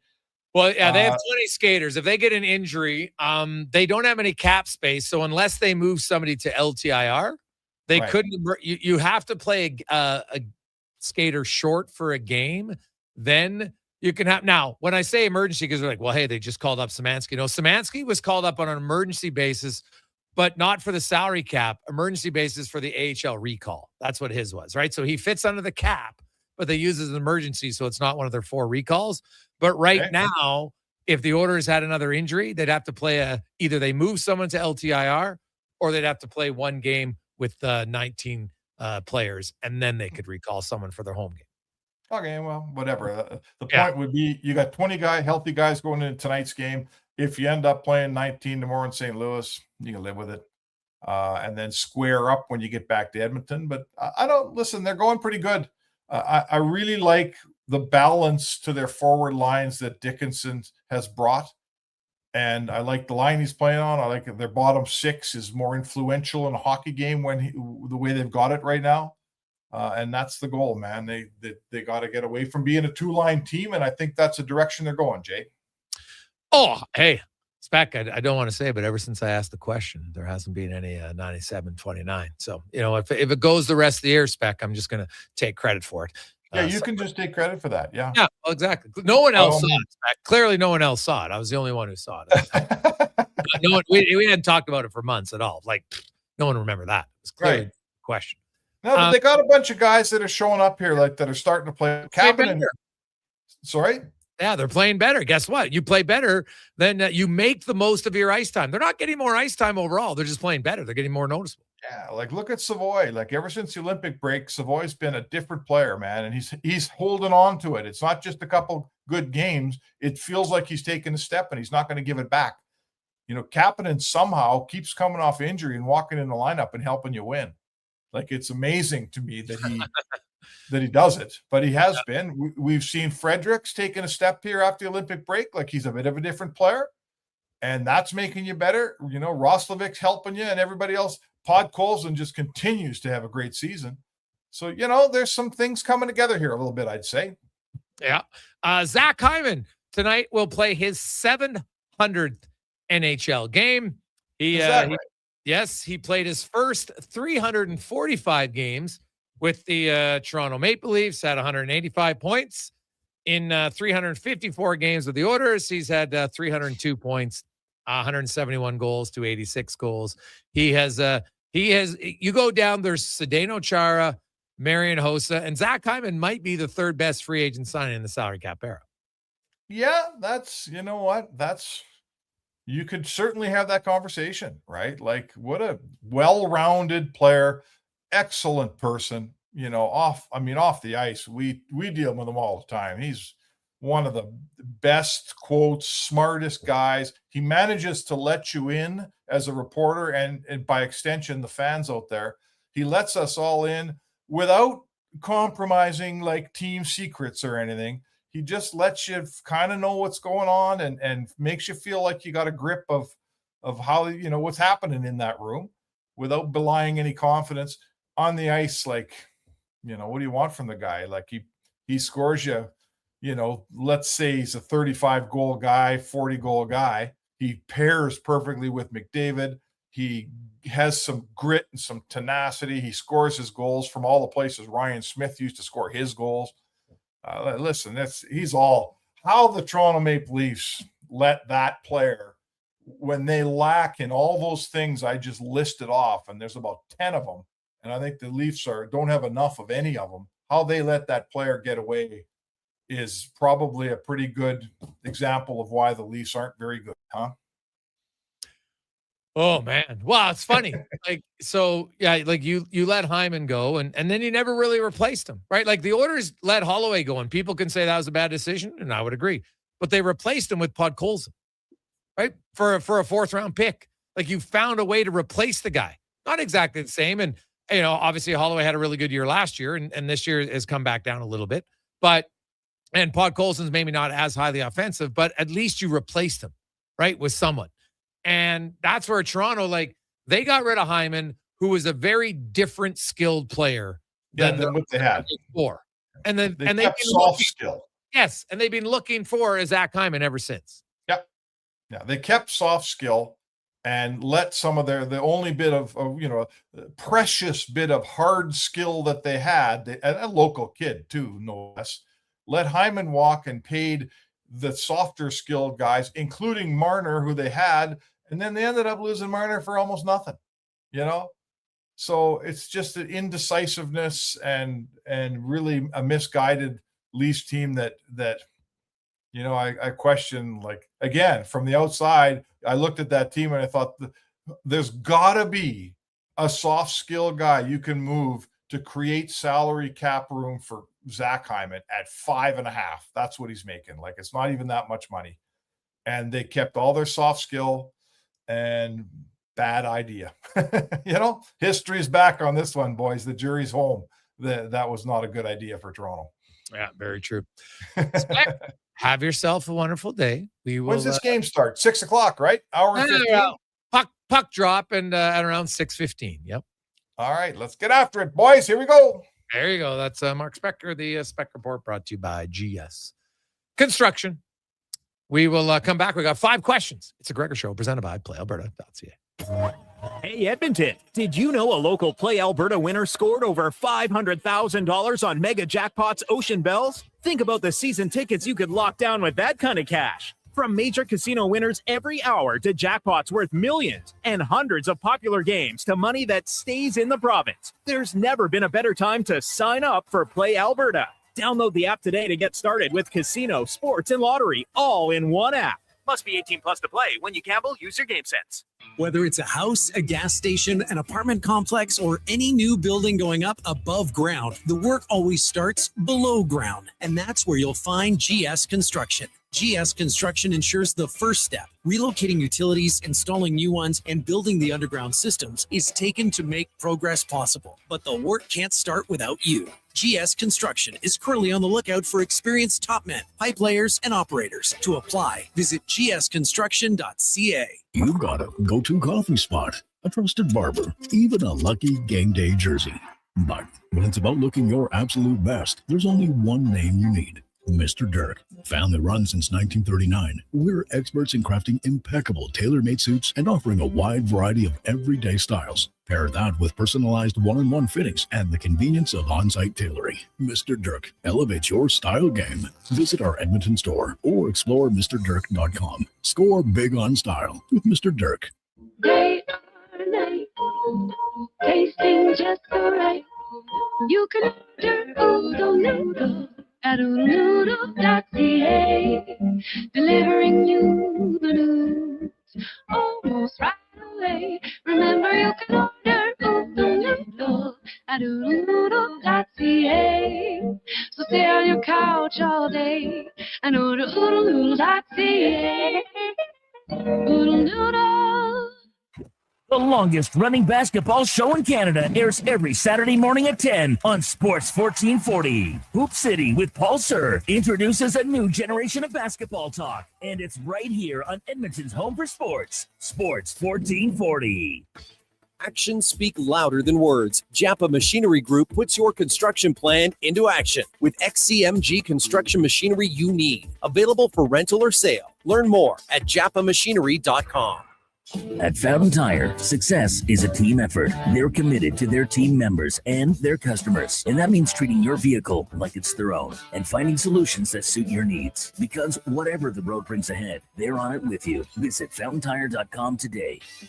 Hi, Mike here from Northgate Chevrolet Buick GMC. March Madness is finally here. If you've been waiting to get into a new or used vehicle, now is the time. This is a mega sale, plus the grand opening of our all-new Autoplex, a massive indoor showroom. No iPads, no patio sets, no trips to Vegas. Just a good deal. So stop in and see us today, 13215 97th Street, or visit us online at northgategm.com. You're in Northgate country. The Price is Right Live is at the Brick. Come on down to any Brick location for your chance to win over $300,000 in prizes. They're giving away shopping sprees, mattresses, appliance packages, big screen TVs, and so much more. Plus, this Saturday, play for up to $1,000 off your purchase. Everyone who makes a purchase is a winner. The price is always right at the Brick. The Brick, saving you more. Conditions apply. See in-store for details. Debt can take over your life. The stress, the constant worry, it can feel like you're drowning. When people come to see me, they're often anxious and feeling hopeless. But when I explain how I can help them get out of debt, those feelings melt away. I'm Parveen Middleton, licensed insolvency trustee at BDO here in Edmonton. I will create a personalized debt relief plan so you can move forward with confidence. Call 1-833-BDO-TALK or visit bdodebt.ca to discover your debt-free future.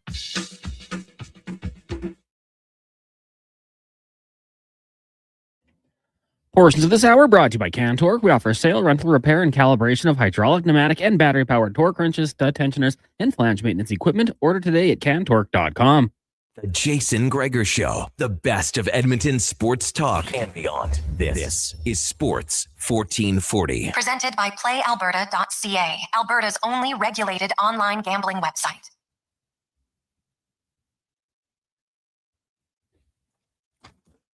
Rolling through Thursday afternoon, Oilers, Dallas Stars. Tonight, busy slate, 14 games in the National Hockey League tonight. So lots of options. If you want to get over-unders, want some prop bets, check it out, playalberta.ca. Check out the Jason Gregor Show. We got a few odds boosts for you there. We're picking a few win by 2 goals tonight. So also the Sharks got the E-bug going because Scaroff is banged up. So he won't be starting, won't even be playing, won't even be dressing.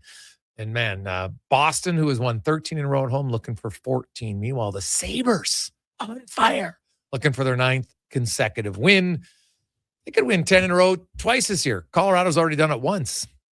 Pretty impressive season. Let's get to 5 questions brought to you by The Brick.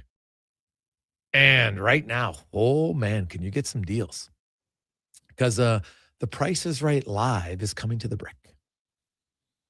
Over $300,000 in prizes to be won.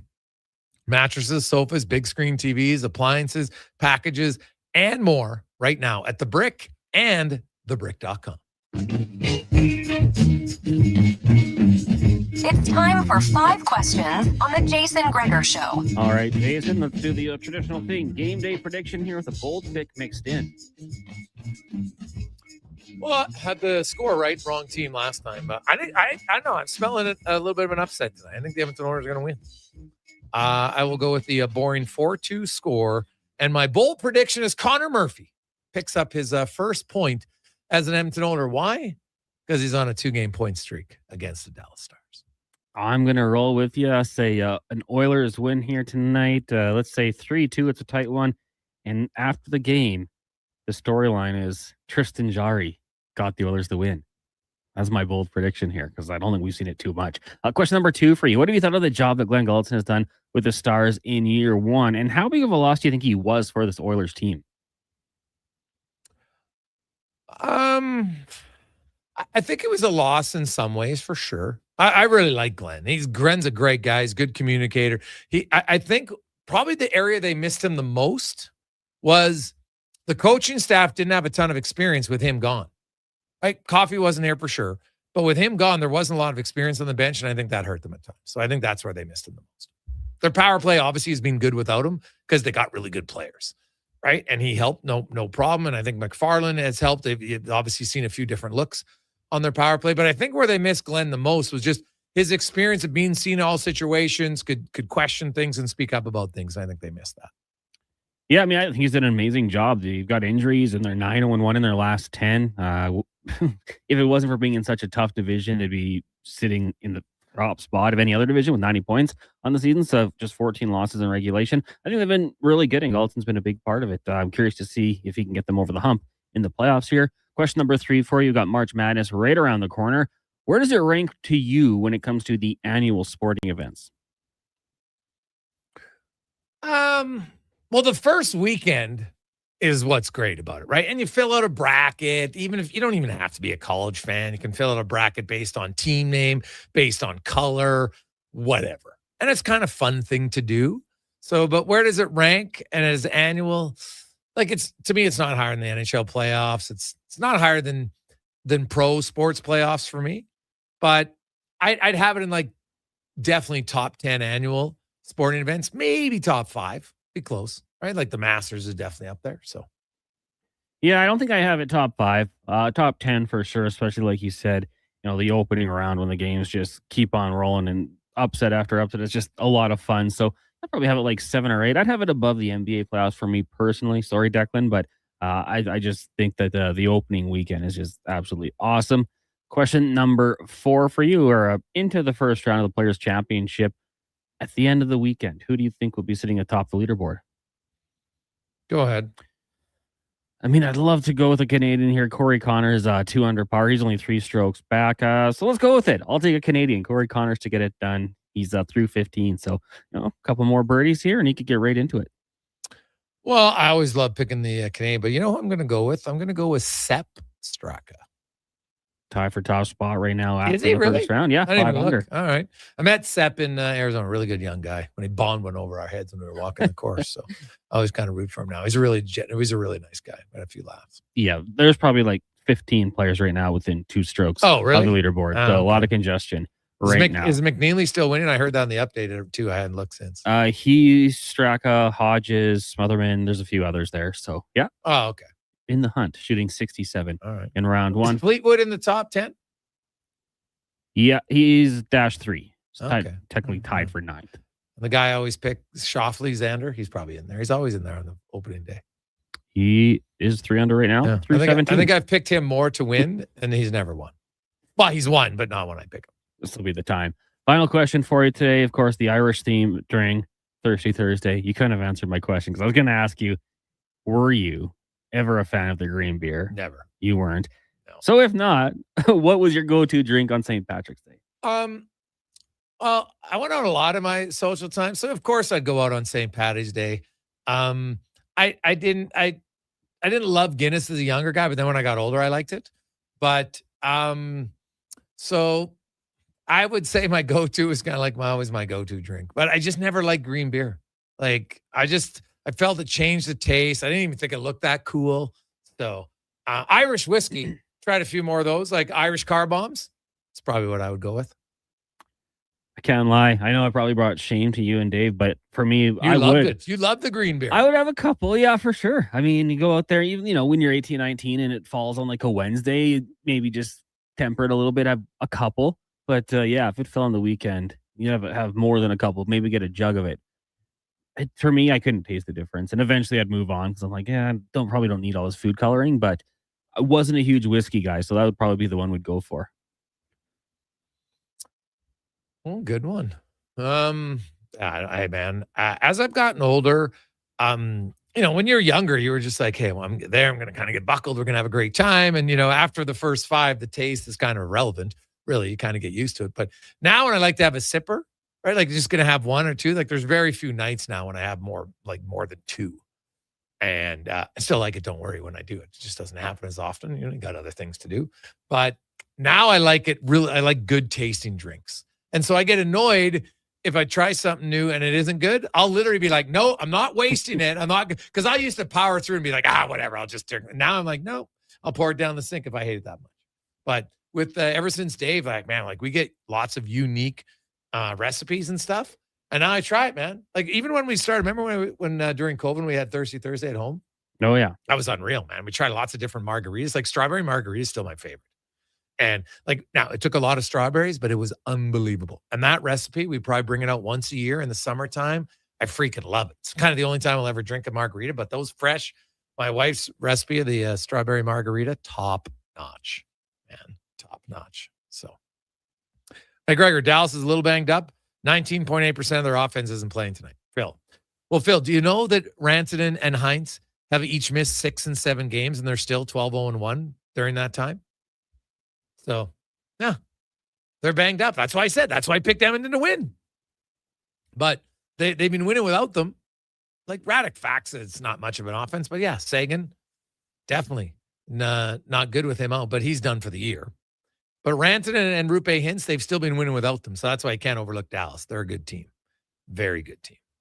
So coming up, we're going to get to the pregame show as Walker and Paulson will join us. Oilers in Dallas after a Connor Halley Sports 1440 update brought to you by Northgate Chevrolet Buick GMC. They're having their own March Madness. Check out their brand new Autoplex. Unbelievable. You get some fantastic deals, but guess what?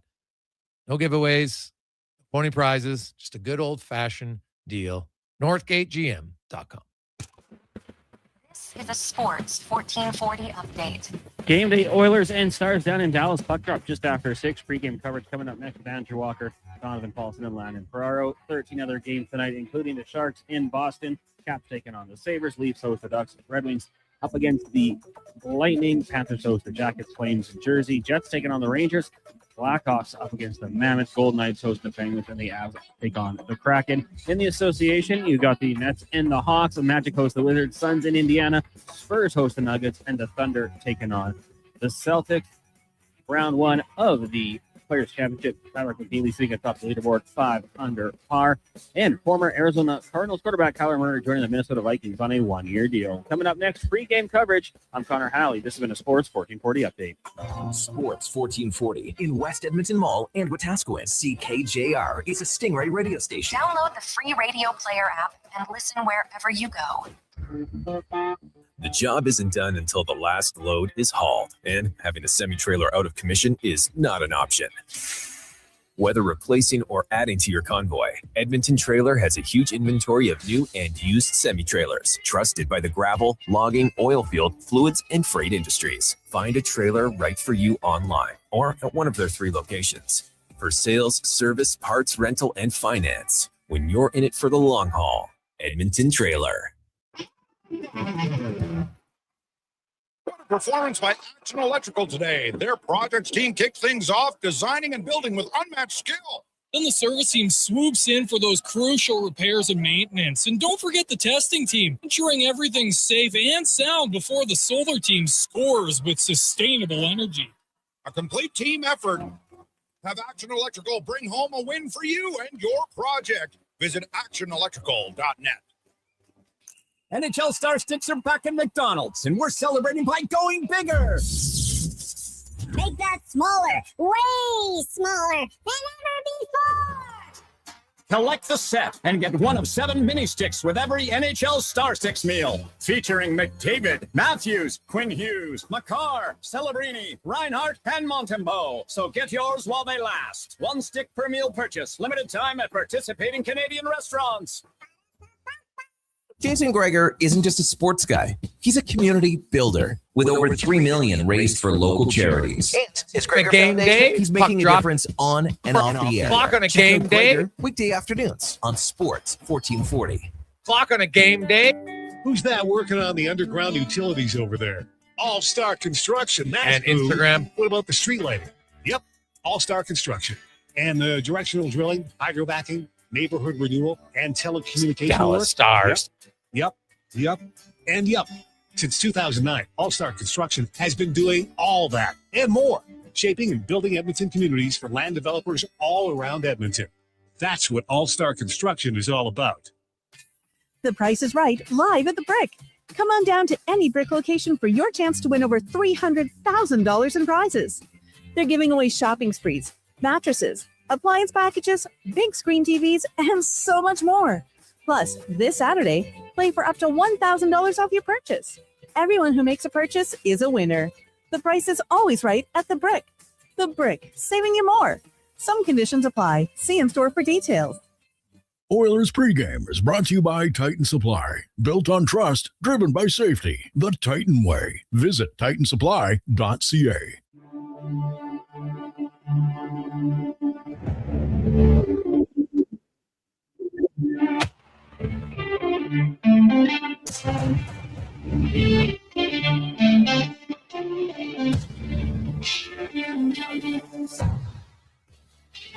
Portions of this hour brought to you by On the Rocks. The Oilers' push to the playoffs is on at OTR, and they're ready for your hockey headquarters.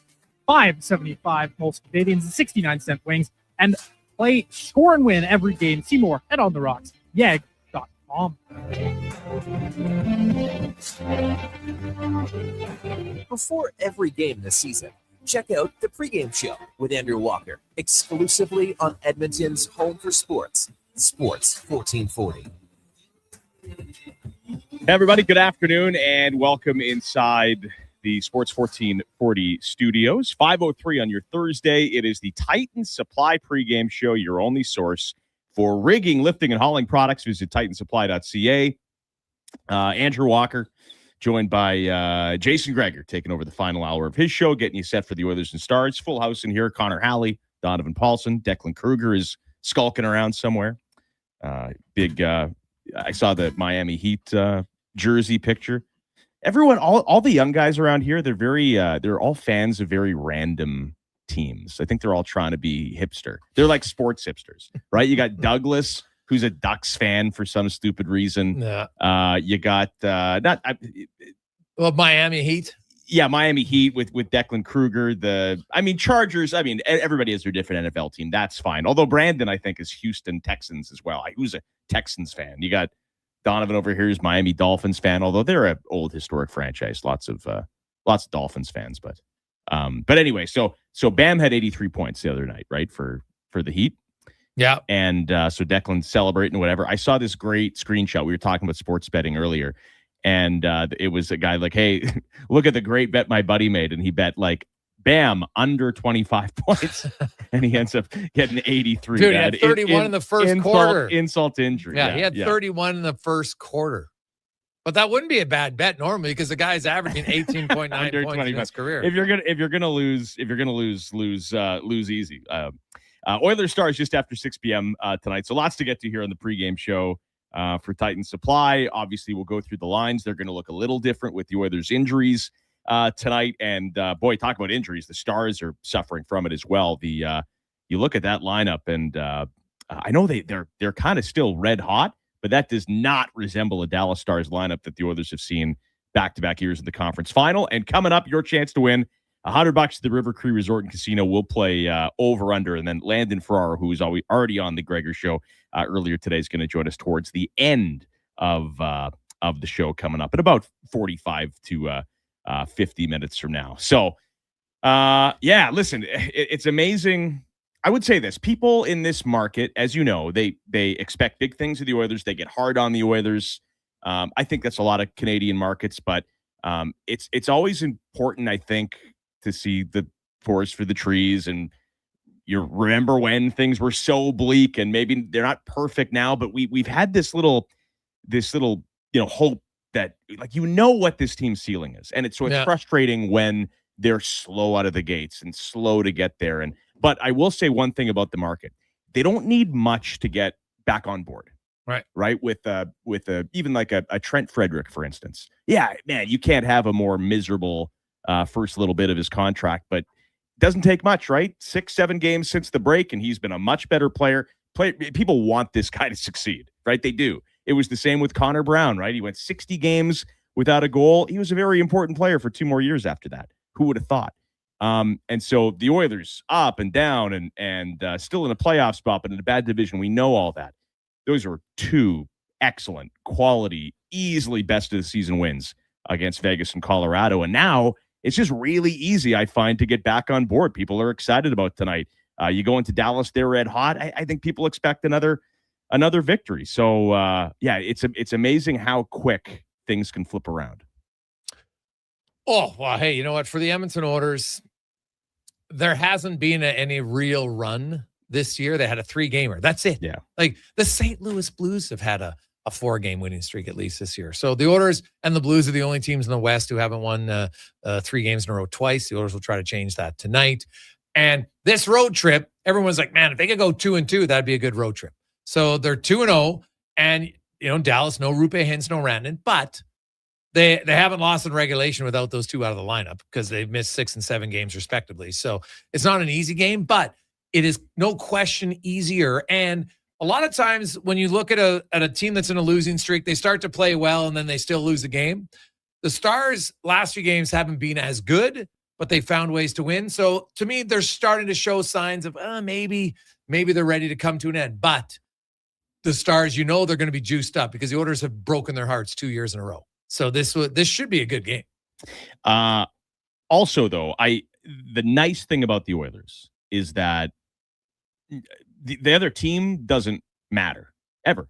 It should never matter, right? If you can go in and beat Colorado, which they did, I think it was they're only their 5th regulation loss on home ice. You can beat anyone. You have beaten anyone. This Dallas Stars team, very, very good. And the Oilers have beaten them for fun 2 playoff years in a row with Stuart Skinner in between the pipes. So it's one good thing about Edmonton. It's not like, boy, I hope we get a really good run of beatable teams here. Every team is beatable when they're playing their game. And listen, you need a little bit of luck to win games sometimes. And there was moments in Colorado, certainly moments in Vegas, but they were the better team, I thought, both nights. Yeah, the Colorado game was close. After the first 30 seconds, which is bad, I thought Edmonton's defense, and Knobloch talked about it, they have reduced the amount of dangerous shots in the slot. And it means maybe they're giving, like Colorado shoots from distance a lot. And Jake Wallman had 7 blocks. Now, some of them were his own accord because he'd given the puck away, but still, he had 7 blocks. The Oilers had 23. The Avs only blocked 8 shots. So Edmonton, I thought, did a better job if they did turn the puck over of not leading to a great scoring chance, right? They're like, okay, you want to shoot from the point here. We'll get in the lane. We'll block it. Or, it's an easy save. Like, I didn't think Ingram had to be great. I think it was good.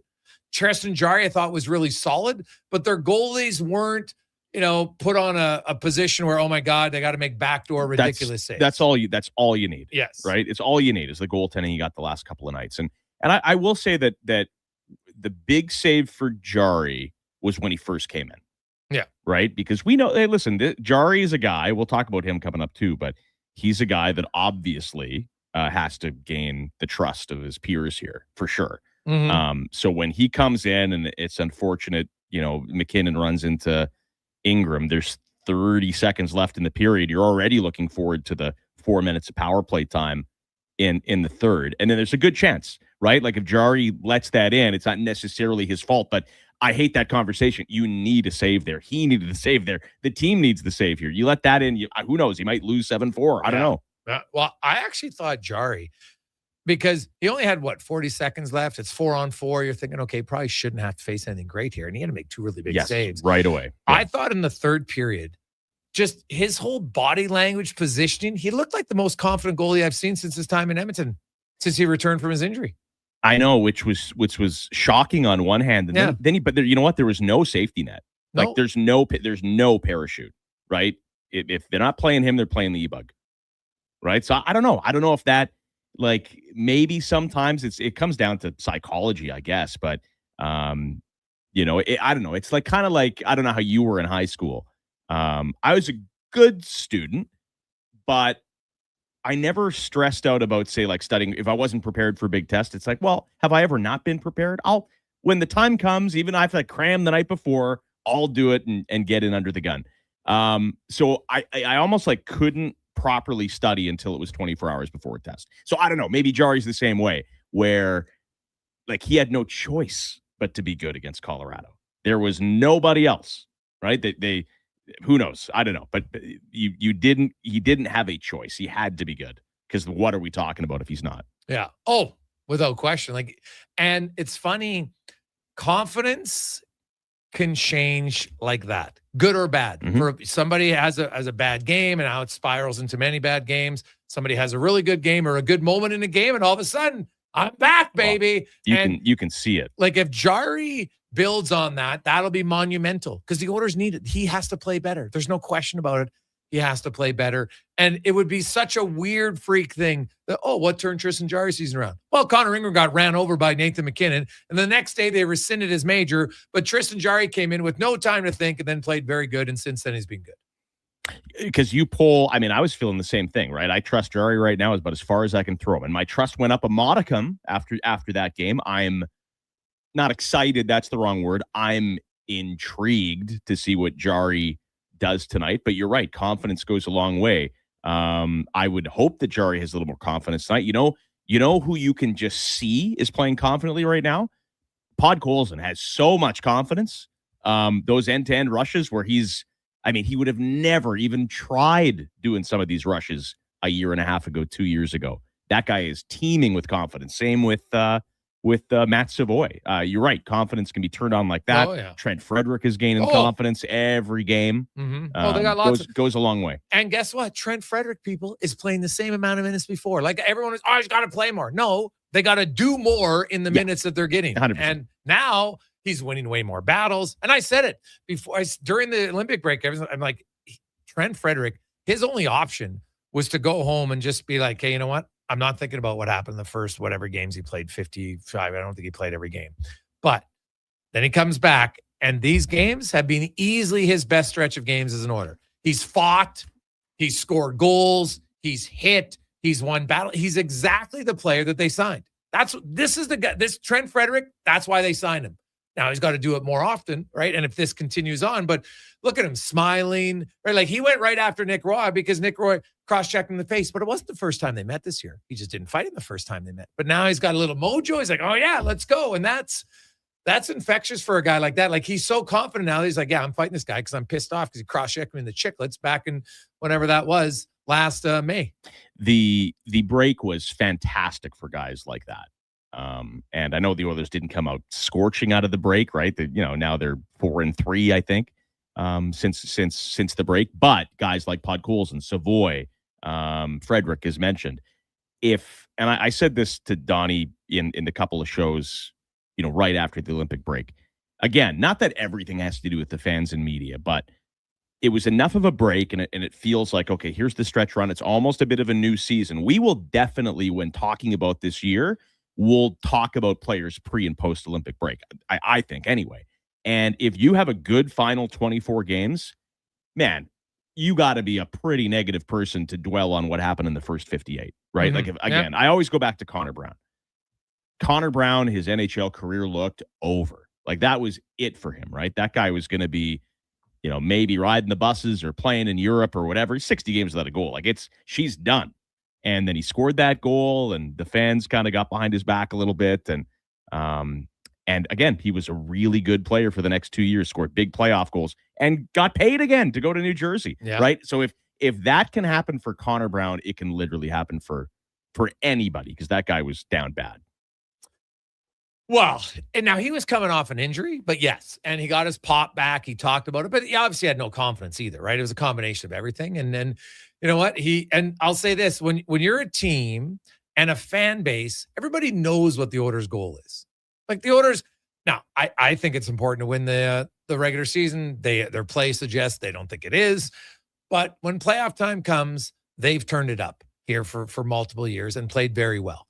And not just their top guys, like heck, Matthias Janmark in the regular season was like his ability to score was about as didn't beat a goalie. It was right? almost as likely as yours, and you didn't even play in the NHL, right? Because he'd score 1 goal a year. Then you get to the playoffs, and all of a sudden he's scoring on a breakaway. He's taking a pass from Cody Ceci, and everyone's like, "Who the hell is that?" Yeah. And so they had a lot of guys who elevated the game. And so a guy like Trent Frederick, you score a big goal in the playoffs, everybody's perception of you changes. Oh yeah, right. It just does. Yeah.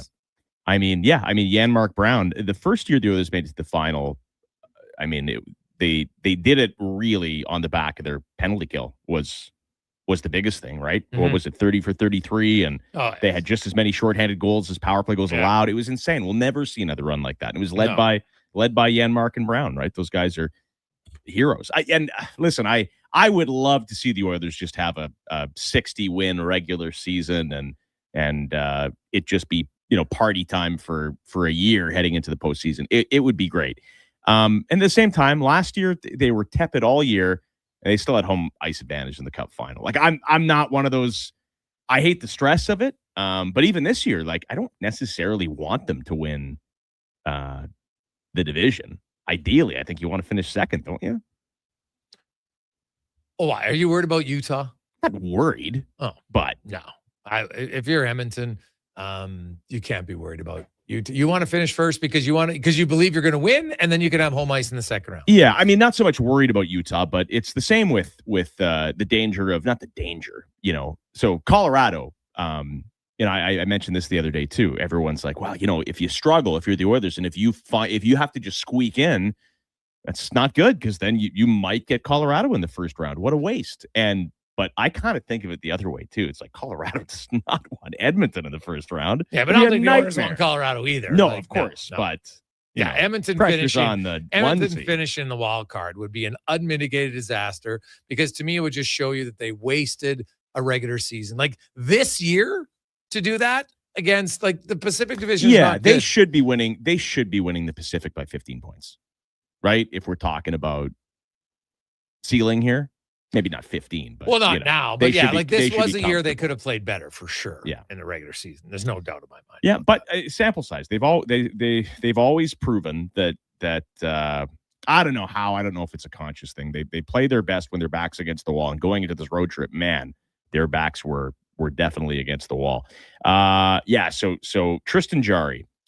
I still think Ingram is your guy. I think he's developed that trust. I mean, it can't. It can change over time. It's not like Ingram is in the conversation for the Vezina or anything like that. But I really thought after that, but even before the Vegas game, that's your guy. And then he gets run into. Jarry could get back in the conversation with the great game today. But I mean, I don't have a lot of trust in Jarry right now. I think that Ingram is still that guy to ride. For now, I think, yes, he owns it now, but they're still 6 weeks away from the playoffs. And so Jarry has time. That's the way I would look at it. It's hard to put exactly your finger on it. Put it this way. I think Jarry is down bad enough that he could go out and have a shutout in any given game. And to me, Ingram is still getting the next start, if that makes sense. Yeah, I think they want, if Jarry plays well tonight, I could see him starting the first home game. Because they play tomorrow against St. Louis, and it's probably going to be Ingram. You're going to play the odds, right? And now, assuming that Ingram's, Mellon's fine and everything's good. But if Jarry plays well tonight, I think there's a very good chance that he would start at home on Sunday. And you get Preds Sunday, Sharks Tuesday. Mm-hmm. Not a back-to-back for a while, right? No, so if they want Jarry to get in, they're going to have to find a way somewhere there. It is the Titan Supply pregame show here on Sports 1440, your only source for rigging, lifting, and hauling products. Visit titansupply.ca. The Weiss Johnson text line is open, 1-833-401-1440. Edmonton's go-to for all your heating, air conditioning, and hot water tank needs. Visit weiss-johnson.com. Bud Baker on the text line says, lol, rather finish second Pacific than first. What a terrible take. For me, and who knows, maybe Vegas ends up finishing third, right? But for a while there, it looked like Vegas was going to run away and hide for first in the division. And then guess what? They're in trouble. They are in trouble. Yeah. So that's changed the narrative. Yeah. But then that means they would get the first wild card team, and the team in the first team in the wild card is arguably going to be a better team than it's going to be second and third in the Pacific. That was my point, right? Because the Central's been so good, and Utah's going to finish with more points than most teams in the Pacific. So I would rather give me the Ducks, give me the Kings, give me the Sharks, give me whoever finishes third in the Pacific, and I'm fine. And you're still going to end up playing the Pacific Division leader when it's all said and done anyway. I'm just saying it's not the end of the world, them not winning the division. They should win the division. They're good enough. It is a bit of a disappointment, I suppose. But again, last year we went through this whole process. They had home ice advantage in the Stanley Cup final and after a miserable regular season. So I think they've proven none of that stuff really overly matters, is my point. Dennis says, don't be talking about Stanley Cup if you're scared of Utah. Not scared of Utah. I've said for a while, I think second is fine. Fine and arguably better than first, but, all right. We'll take a break. Before we do, let's give you the hint for the River Cree over-under tonight. Your chance to win $100. Just send us a text on the Weiss Johnson text line, 1-833-401-1440. We'll give you a proposition to watch for. You tell us over or under. It is a bit of a milestone night. You got game number 700 for Zach Hyman, and Ryan Nugent-Hopkins is 2 points away from 800 in his career. So we're going to combine the two tonight.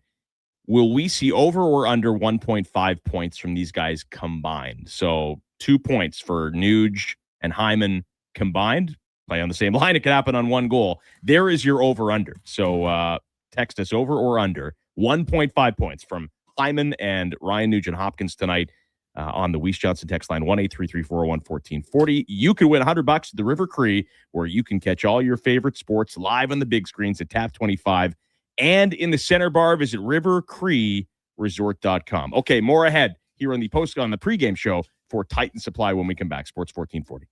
Start thinking spring road trips and off-road trips in your new Subaru Crosstrek. Stylish, rugged, and so many features. Standard on every Crosstrek. Subaru symmetrical all-wheel drive, EyeSight driver assist technology, heated seats, and LED steering responsive headlights. Plus, with interest rates from 0.99%, you'll love the affordable weekly payments. No waiting, immediate delivery available. Subaru Crosstrek. Visit Subaru.ca. Welcome to Uncommon. Welcome to Subaru. Touch base on the Weiss Johnson text line, 1-833-401-1440. Keep your home warmer and energy costs down with a Goodman furnace installed by the pros from Weiss Johnson. Visit weiss-johnson.com for your new Goodman furnace. Pre-matchups are brought to you by Napa Auto Parts. For all your automotive needs, go to your trusted experts in high-quality parts, tools, equipment, and more. That's Napa know-how. Oilers pregame is brought to you by Titan Supply. Built on trust, driven by safety. The Titan way. Visit titansupply.ca. Hey, Edmonton. Did you know a local Play Alberta winner scored over $500,000 on Mega Jackpots Ocean Bells? Think about the season tickets you could lock down with that kind of cash. From major casino winners every hour to jackpots worth millions and hundreds of popular games to money that stays in the province, there's never been a better time to sign up for Play Alberta. Download the app today to get started with casino, sports, and lottery all in one app. Must be 18 plus to play. When you gamble, use your game sense. The Price is Right Live is at the Brick. Come on down to any Brick location for your chance to win over $300,000 in prizes. They're giving away shopping sprees, mattresses, appliance packages, big screen TVs, and so much more. Plus, this Saturday, play for up to $1,000 off your purchase. Everyone who makes a purchase is a winner. The price is always right at the Brick. The Brick, saving you more. Some conditions apply. See in store for details. NHL Star Sticks are back at McDonald's, and we're celebrating by going bigger. Make that smaller, way smaller than ever before. Collect the set and get one of 7 mini sticks with every NHL Star Sticks meal. Featuring McDavid, Matthews, Quinn Hughes, Makar, Celebrini, Reinhart, and Montembeau. So get yours while they last. 1 stick per meal purchase. Limited time at participating Canadian restaurants. Want to invest in Alberta's workforce, fill your talent pipeline, and get funding? Careers, the next generation connects employers with motivated, pre-vetted youth through funded internships. Easy, impactful, and risk-free. When you work with a group like Careers who have experience in that area, they can demystify and navigate all the complex steps and stakeholders that have to be involved. Visit careersnextgen.ca today. At Fountain Tire, success is a team effort. They're committed to their team members and their customers. And that means treating your vehicle like it's their own and finding solutions that suit your needs. Because whatever the road brings ahead, they're on it with you. Visit fountaintire.com today.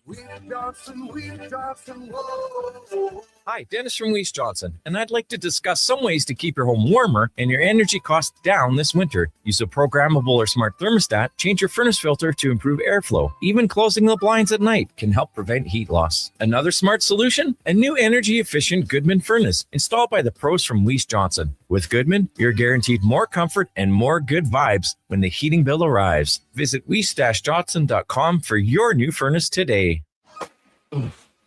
It's happened again, and construction season is coming soon. Job delayed, money lost, and clients disappointed because your rigging failed and it wasn't inspected. Don't let this happen to you. Have your lifting slings, fittings, hoisting tools, and safety harnesses checked with Titan Supply. Titan Supply offers certified on-site and in-house rigging inspections and service, so they can repair it, replace it, and recertify it. Titan Supply in Edmonton, Grand Prairie, Red Deer, and Calgary, and at titansupply.ca. Lift, dig, haul.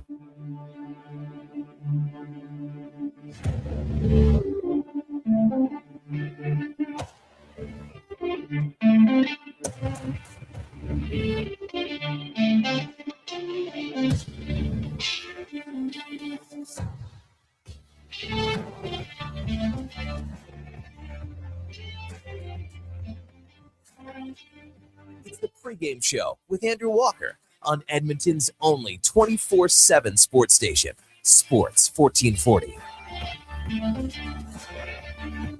Andrew Walker taking over the Jason Gregor Show here with the Titan Supply pregame show, your only source for rigging, lifting, and hauling products. Visit titansupply.ca. Oilers and the Dallas Stars coming up just after 6 p.m. in about 20 minutes from now, 15 minutes from now. We'll talk to our game day analyst, Landon Farrar. What did you guys, I didn't listen to a ton of your show today. What did you guys talk about today? We didn't have him on because he was coming on with you. So you can save everything. Okay. All your best questions. Because usually I just rehash your questions. That's what I do. Lazy. Yeah. All right. The River Cree over under, in case you missed it, a combined 1.5 points over or under for Zach Hyman and Ryan Nugent-Hopkins. Give us a text on the Weiss Johnson text line, 833-401-1440. You can win $100 to the River Cree. Zach Hyman, game number 700. Listen, everyone's heard this opinion. I know you would put it in your kind of your game day synopsis there at Oilers Nation Daily Faceoff. It's crazy, especially when you consider how the Oilers can't win for trying to find a free agent on July 1st. The Zach Hyman deal is just so unbelievably impactful. And I think he's the third in the salary cap era after Chara and Hossa. I think he's the most impactful free agent signing. Well, which Hossa deal was that? The one to Chicago, because Detroit was 1 year. To Chicago, right? Because he flip-flopped from Pittsburgh. What happened? He was in Pittsburgh. He was in Pittsburgh. He lost. Got traded to Pittsburgh right at the deadline. Lost. Played for them. Yeah. Then he went to signed the a Wings. 1 year deal. And Rich Winter kind of described Hossa's strategy was because the Oilers had offered him big money for a long-term deal that year. And he was like, he had a plan. He went to Detroit because he felt like he needed to learn how to win. And then he lost again. To Pittsburgh. Yeah. Yeah. And then he went to Chicago, and then he won. And then 3 in 6 years. Yeah, just Hall of Famer. And then, I'm still a little skeptical on his retirement, but Rich Winter probably isn't. I've talked to Rich about it, actually. He does say he has the skin condition was pretty bad. Like he couldn't put stuff on and whatever. And I was like, yeah, okay. God, the timing was just so. Well, it did work out nice with the contract ending, but there's still he's still like he doesn't basically his body became allergic to hockey equipment. And so even if you would put like sweating too much, you'd put on like special Under Armour gear, it didn't matter. And so it's kind of weird. Doesn't really do much anymore. He was so good. Good on both sides of the puck, could score goals, would never and listen, it's modern day, man. He would never be on the wrong side of a headline either, which goes a long way. Yeah. Right? Like guys like that, very important. Like Connor McDavid, Ryan Nugent-Hopkins, the Sedins. I know people could be critical, but those guys are absolutely great ambassadors for the game and their team. And to me, Hossa was always that. Not that not that guys that are in the media or like to talk are bad guys necessarily, but I don't know. Give me those building blocks that you never even have to think about. Hossa was great. Well, he was what a lot of coaches call a low maintenance player. Yeah. Heatley for Hossa. That was a big trade too. Rarely to see 2 40-goal scorers get dealt for each other. Mm-hmm. Right? Like, honestly, I don't think has there been and a that trade. was to Atlanta, right? Hossa bounced around a little bit, I guess. Yeah, well, that was from Ottawa to Atlanta. And that was obviously, Atlanta after what happened with Danny Heatley and, driving the car and teammate dies. And I get why you want to change there, so I understand it. But has there been can you think of a trade that, I guess Subban and Weber, but even Subban Weber was a cool one. At the time. Yeah. But it turned out like Shea Weber was a way better player. Like, let's call a spade a spade here. You know what? Like, this isn't, I was working in Toronto doing the afternoon show at that point, and this isn't necessarily what it is to pat myself on the back. But like that trade went down, and I believe it was the same day as Hall for Larson, which was a different category. Mm-hmm. That was kind of need for need, which I didn't think Hall for Larson was that bad, to be honest.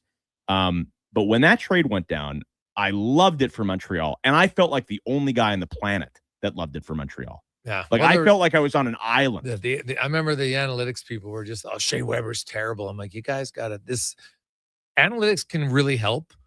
But there's certain instances where it jumped the shark. And that was one of them. Like, Shea Weber was an absolute beast. I always said this when someone is making the argument of something like that. If your analytics say that Shea Weber's a bad player, something's wrong with your analytics. Yes. Like, that's obvious, right? And it's like what always drove me crazy about that. And listen, Edmonton has an analytical marketplace too. And I think the world we've cooled on the big debate. We realize that analytics are just stats. I get it. But the guys that community, when they really started to get going, and you remember this is probably more 10, 15 years ago. It was like, you guys make great points. like tell me why, Justin Williams is not an overly fast skater. He's not a beautiful hockey player, but he's so effective. You want to show me some numbers that tell me why or explains that? Go for it. But like the guys that this community would get behind and trump up and it's like, no, he's actually good. That would just drive me crazy. Like Martin Marincin was that guy. Frankie Corrado was one of those guys. And now I know he's a media guy. But that was like the analytics community was like, no, he's actually good.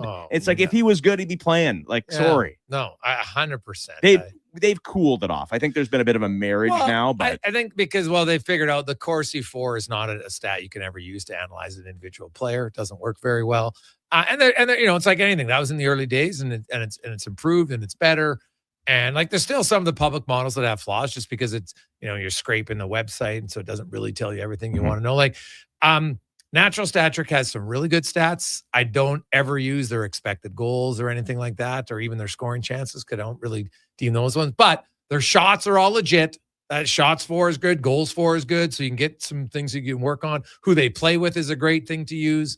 Like Puck IQ is awesome for telling you who they play against, right? Like, that's an important, you always have to combine things, because they look at this third guy pair's numbers. I'm like, yeah, doesn't mean he can be a second pair guy, because now he suddenly has to play way more better talent.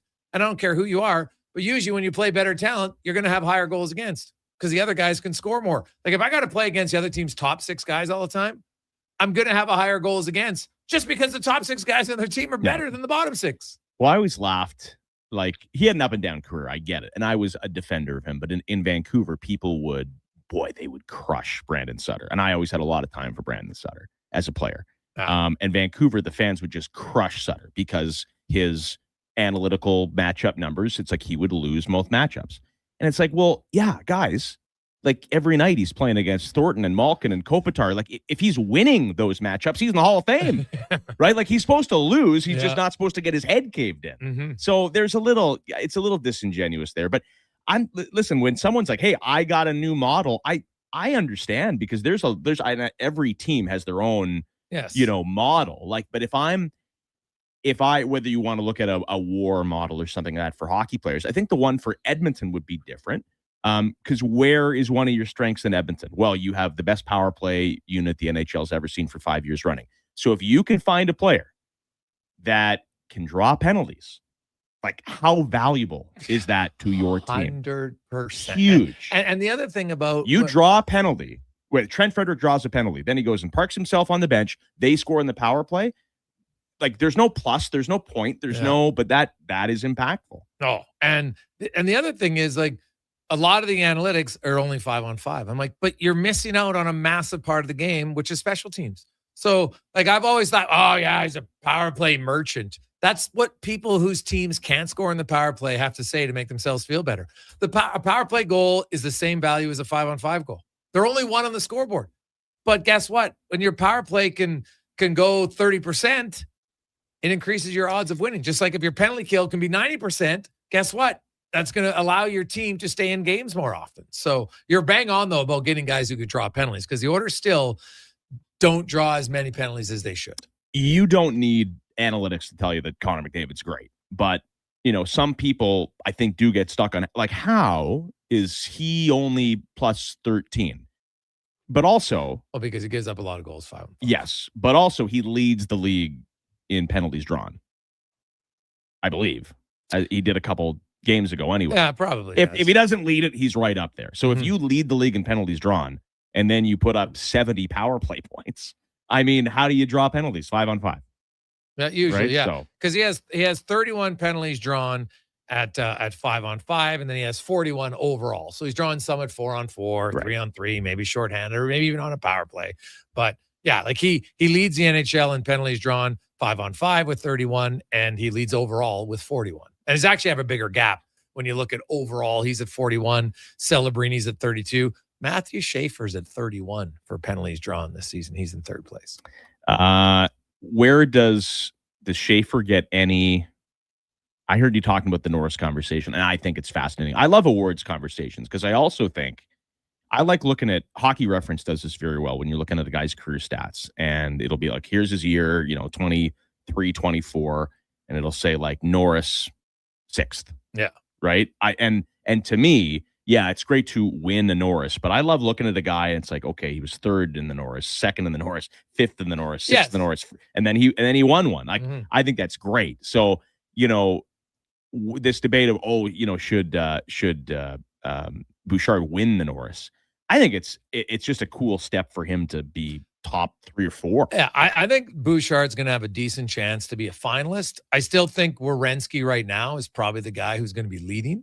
If you look at a lot of his numbers, other guys have had good years. Lane Hudson, Rasmus Dahlin has had a really good year. Darren Radish in Tampa Bay. Dahlin's had a great year. Makar's obviously had a good year, not as great. Matthew Schaefer, he might get a few 5th place votes. I don't know if he's top 5. He'll also win the Calder, he's gonna, which no, goes he's be a a long way. unanimous choice. Yeah, in the Calder. although Seneca's been great too. Yeah, but Schaefer, you look at the goals he scored 5-on-5, the goals he's scoring, the amount of minutes he's playing as a rookie defenseman, just how he impacts the game. I think he'll be a unanimous winner. Does Columbus not making the postseason? So do you vote on anything? I do. What do you vote on? We vote on the 5 awards. So we vote on Hart, Norris, Vezina.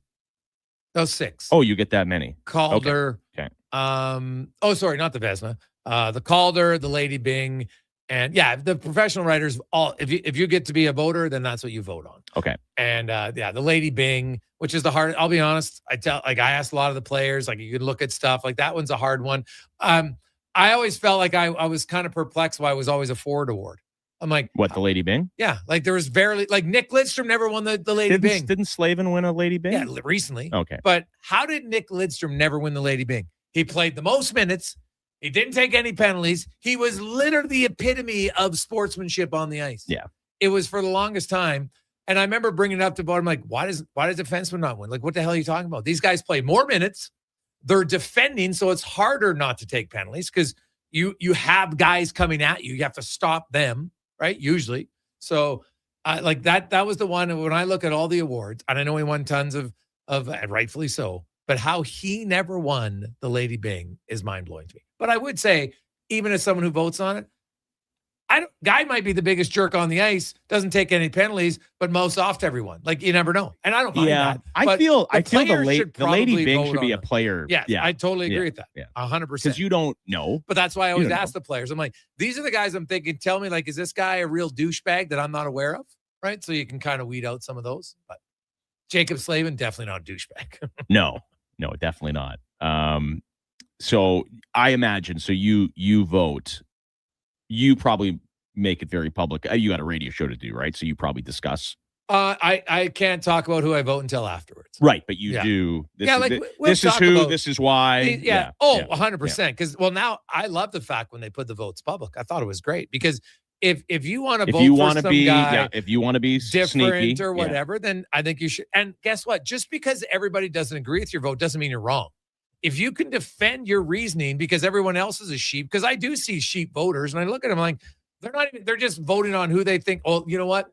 This guy was the best 2 years ago, so he's still the best. Right? It's like Cale Makar this year. Well, everybody votes Cale Makar right now because they think you'd start your franchise with him. That's not what the vote is. Yeah, no, but honestly, I like Cale Makar a lot. But right now, today, if I had to pick a defenseman to start my franchise, you do Schaefer. 100%. Yes. But I understand. I like Bouchard a lot, man. I'm a Bouchard guy. Bouchard's year's been unreal, unbelievable. And would I, if I'm picking a team, do I pick Makar ahead of Bouchard? Yeah, probably. But that's not what the vote is. It's not what the award is. Yes. Bouchard's been like, where would the Oilers be without Bouchard? Yeah. Sheesh. No, Bouchard's been really good for the Oilers this year. So is Werenski. Like a lot of these, like Lane Hudson, you dig into his numbers, he's been really good for Montreal. He doesn't kill penalties. Yeah. And that's a totally valid point. And neither does Quinn Hughes, although Quinn Hughes is so dynamic. Plays a ton of money. Yeah. But Quinn Hughes also, he lands in a new spot, transforms their entire team. I mean, Quinn Hughes is great. Quinn Hughes has been really good, but he doesn't score goals. And doesn't score goals. Yeah. Not this year anyway. But if you're, and look, this is not a slight on Hudson at all, but like, I don't know, to me, like if you're a defenseman, you better kill penalties, right? Yeah, that's probably fair. I will say though, like I looked at the Selke trophy and people are like, oh, he's got to kill penalties to be a Selke winner. I'm like, okay, but what if the guy doesn't kill that many penalties, but he plays way more minutes? If he plays more minutes 5-on-5 than a guy does 5-on-5 and penalty kill combined, does it matter that the guy penalty kills? Yeah, that's a good question. I mean, if you are always against the other team's top unit 5-on-5, like you almost want to save your energy a little bit. Yeah. The Selke's a tough one because again, that would, you'd have to dig into it because that's a bit of a reputation award too. Selke, but nowadays there are more numbers you can find, right? Like you can, like that's why Puck IQ is great because it can show you, who's, and what's your numbers against the best players, right? And that matters for sure against the middle. How many D zone starts, although, you need defensive zone starts off of face off, right? But if you have one face off and then they, and they get a weak shot, now it's another face off. That's still not like, it's still in the same sequence, right? So you got to break things down, but there's more available data now. And I try to, as much as I can, take it serious as I can, because I think there's an honor to win an award like that. And it shouldn't be based on, well, he's due. I hate that. I never go into he's due. I agree with that. And also, and I like that you pay attention because I think there's, again, an honor to be top 5, right? I think 100%. Yeah. Right? Like I almost, okay, you want Werenski, sure. You want Bouchard, you want Makar. Not really going to argue, but like where I would get, dig into it a little bit is where should Schaefer be? Where should Seider be? Where should Jackson Lacombe be? The guy's unbelievable. And Anaheim might win the division. Yeah. Rasmus Dahlin in Buffalo's been unreal too. Yeah, he's really taken a step. There's a lot of good quality guys that are available. Darren Radish in Tampa Bay, you kidding me? Like think of all the injuries. McDonough's gone, Hedman's gone, Cernak's been out. Did anybody even know Darren Radish? That's why I look at his numbers and you're like, man, they're pretty impressive. And they needed him, and he's completely filled the shoes of Hedman, who, you know what? Like Hedman is he's got a bit of char to him where he can lose a step. He's got a long reach, so he'll play a little longer. But Hedman overnight went to a third pair guy. It's crazy. Yeah. Like I'd still take him on my team. Don't get me wrong, but Hedman is not the same guy. No, a couple of years ago. No. Still good, but yes, not as quick. Let's before we go to break, take a look at the lines for Nisku Ford and NiskuFord.ca. Of course, the injuries coming in for the Oilers. The important, not the other guys aren't important, but the important one for the Oilers is Ingram's going to back up tonight, so he's good to go. He'll probably start tomorrow in St. Louis.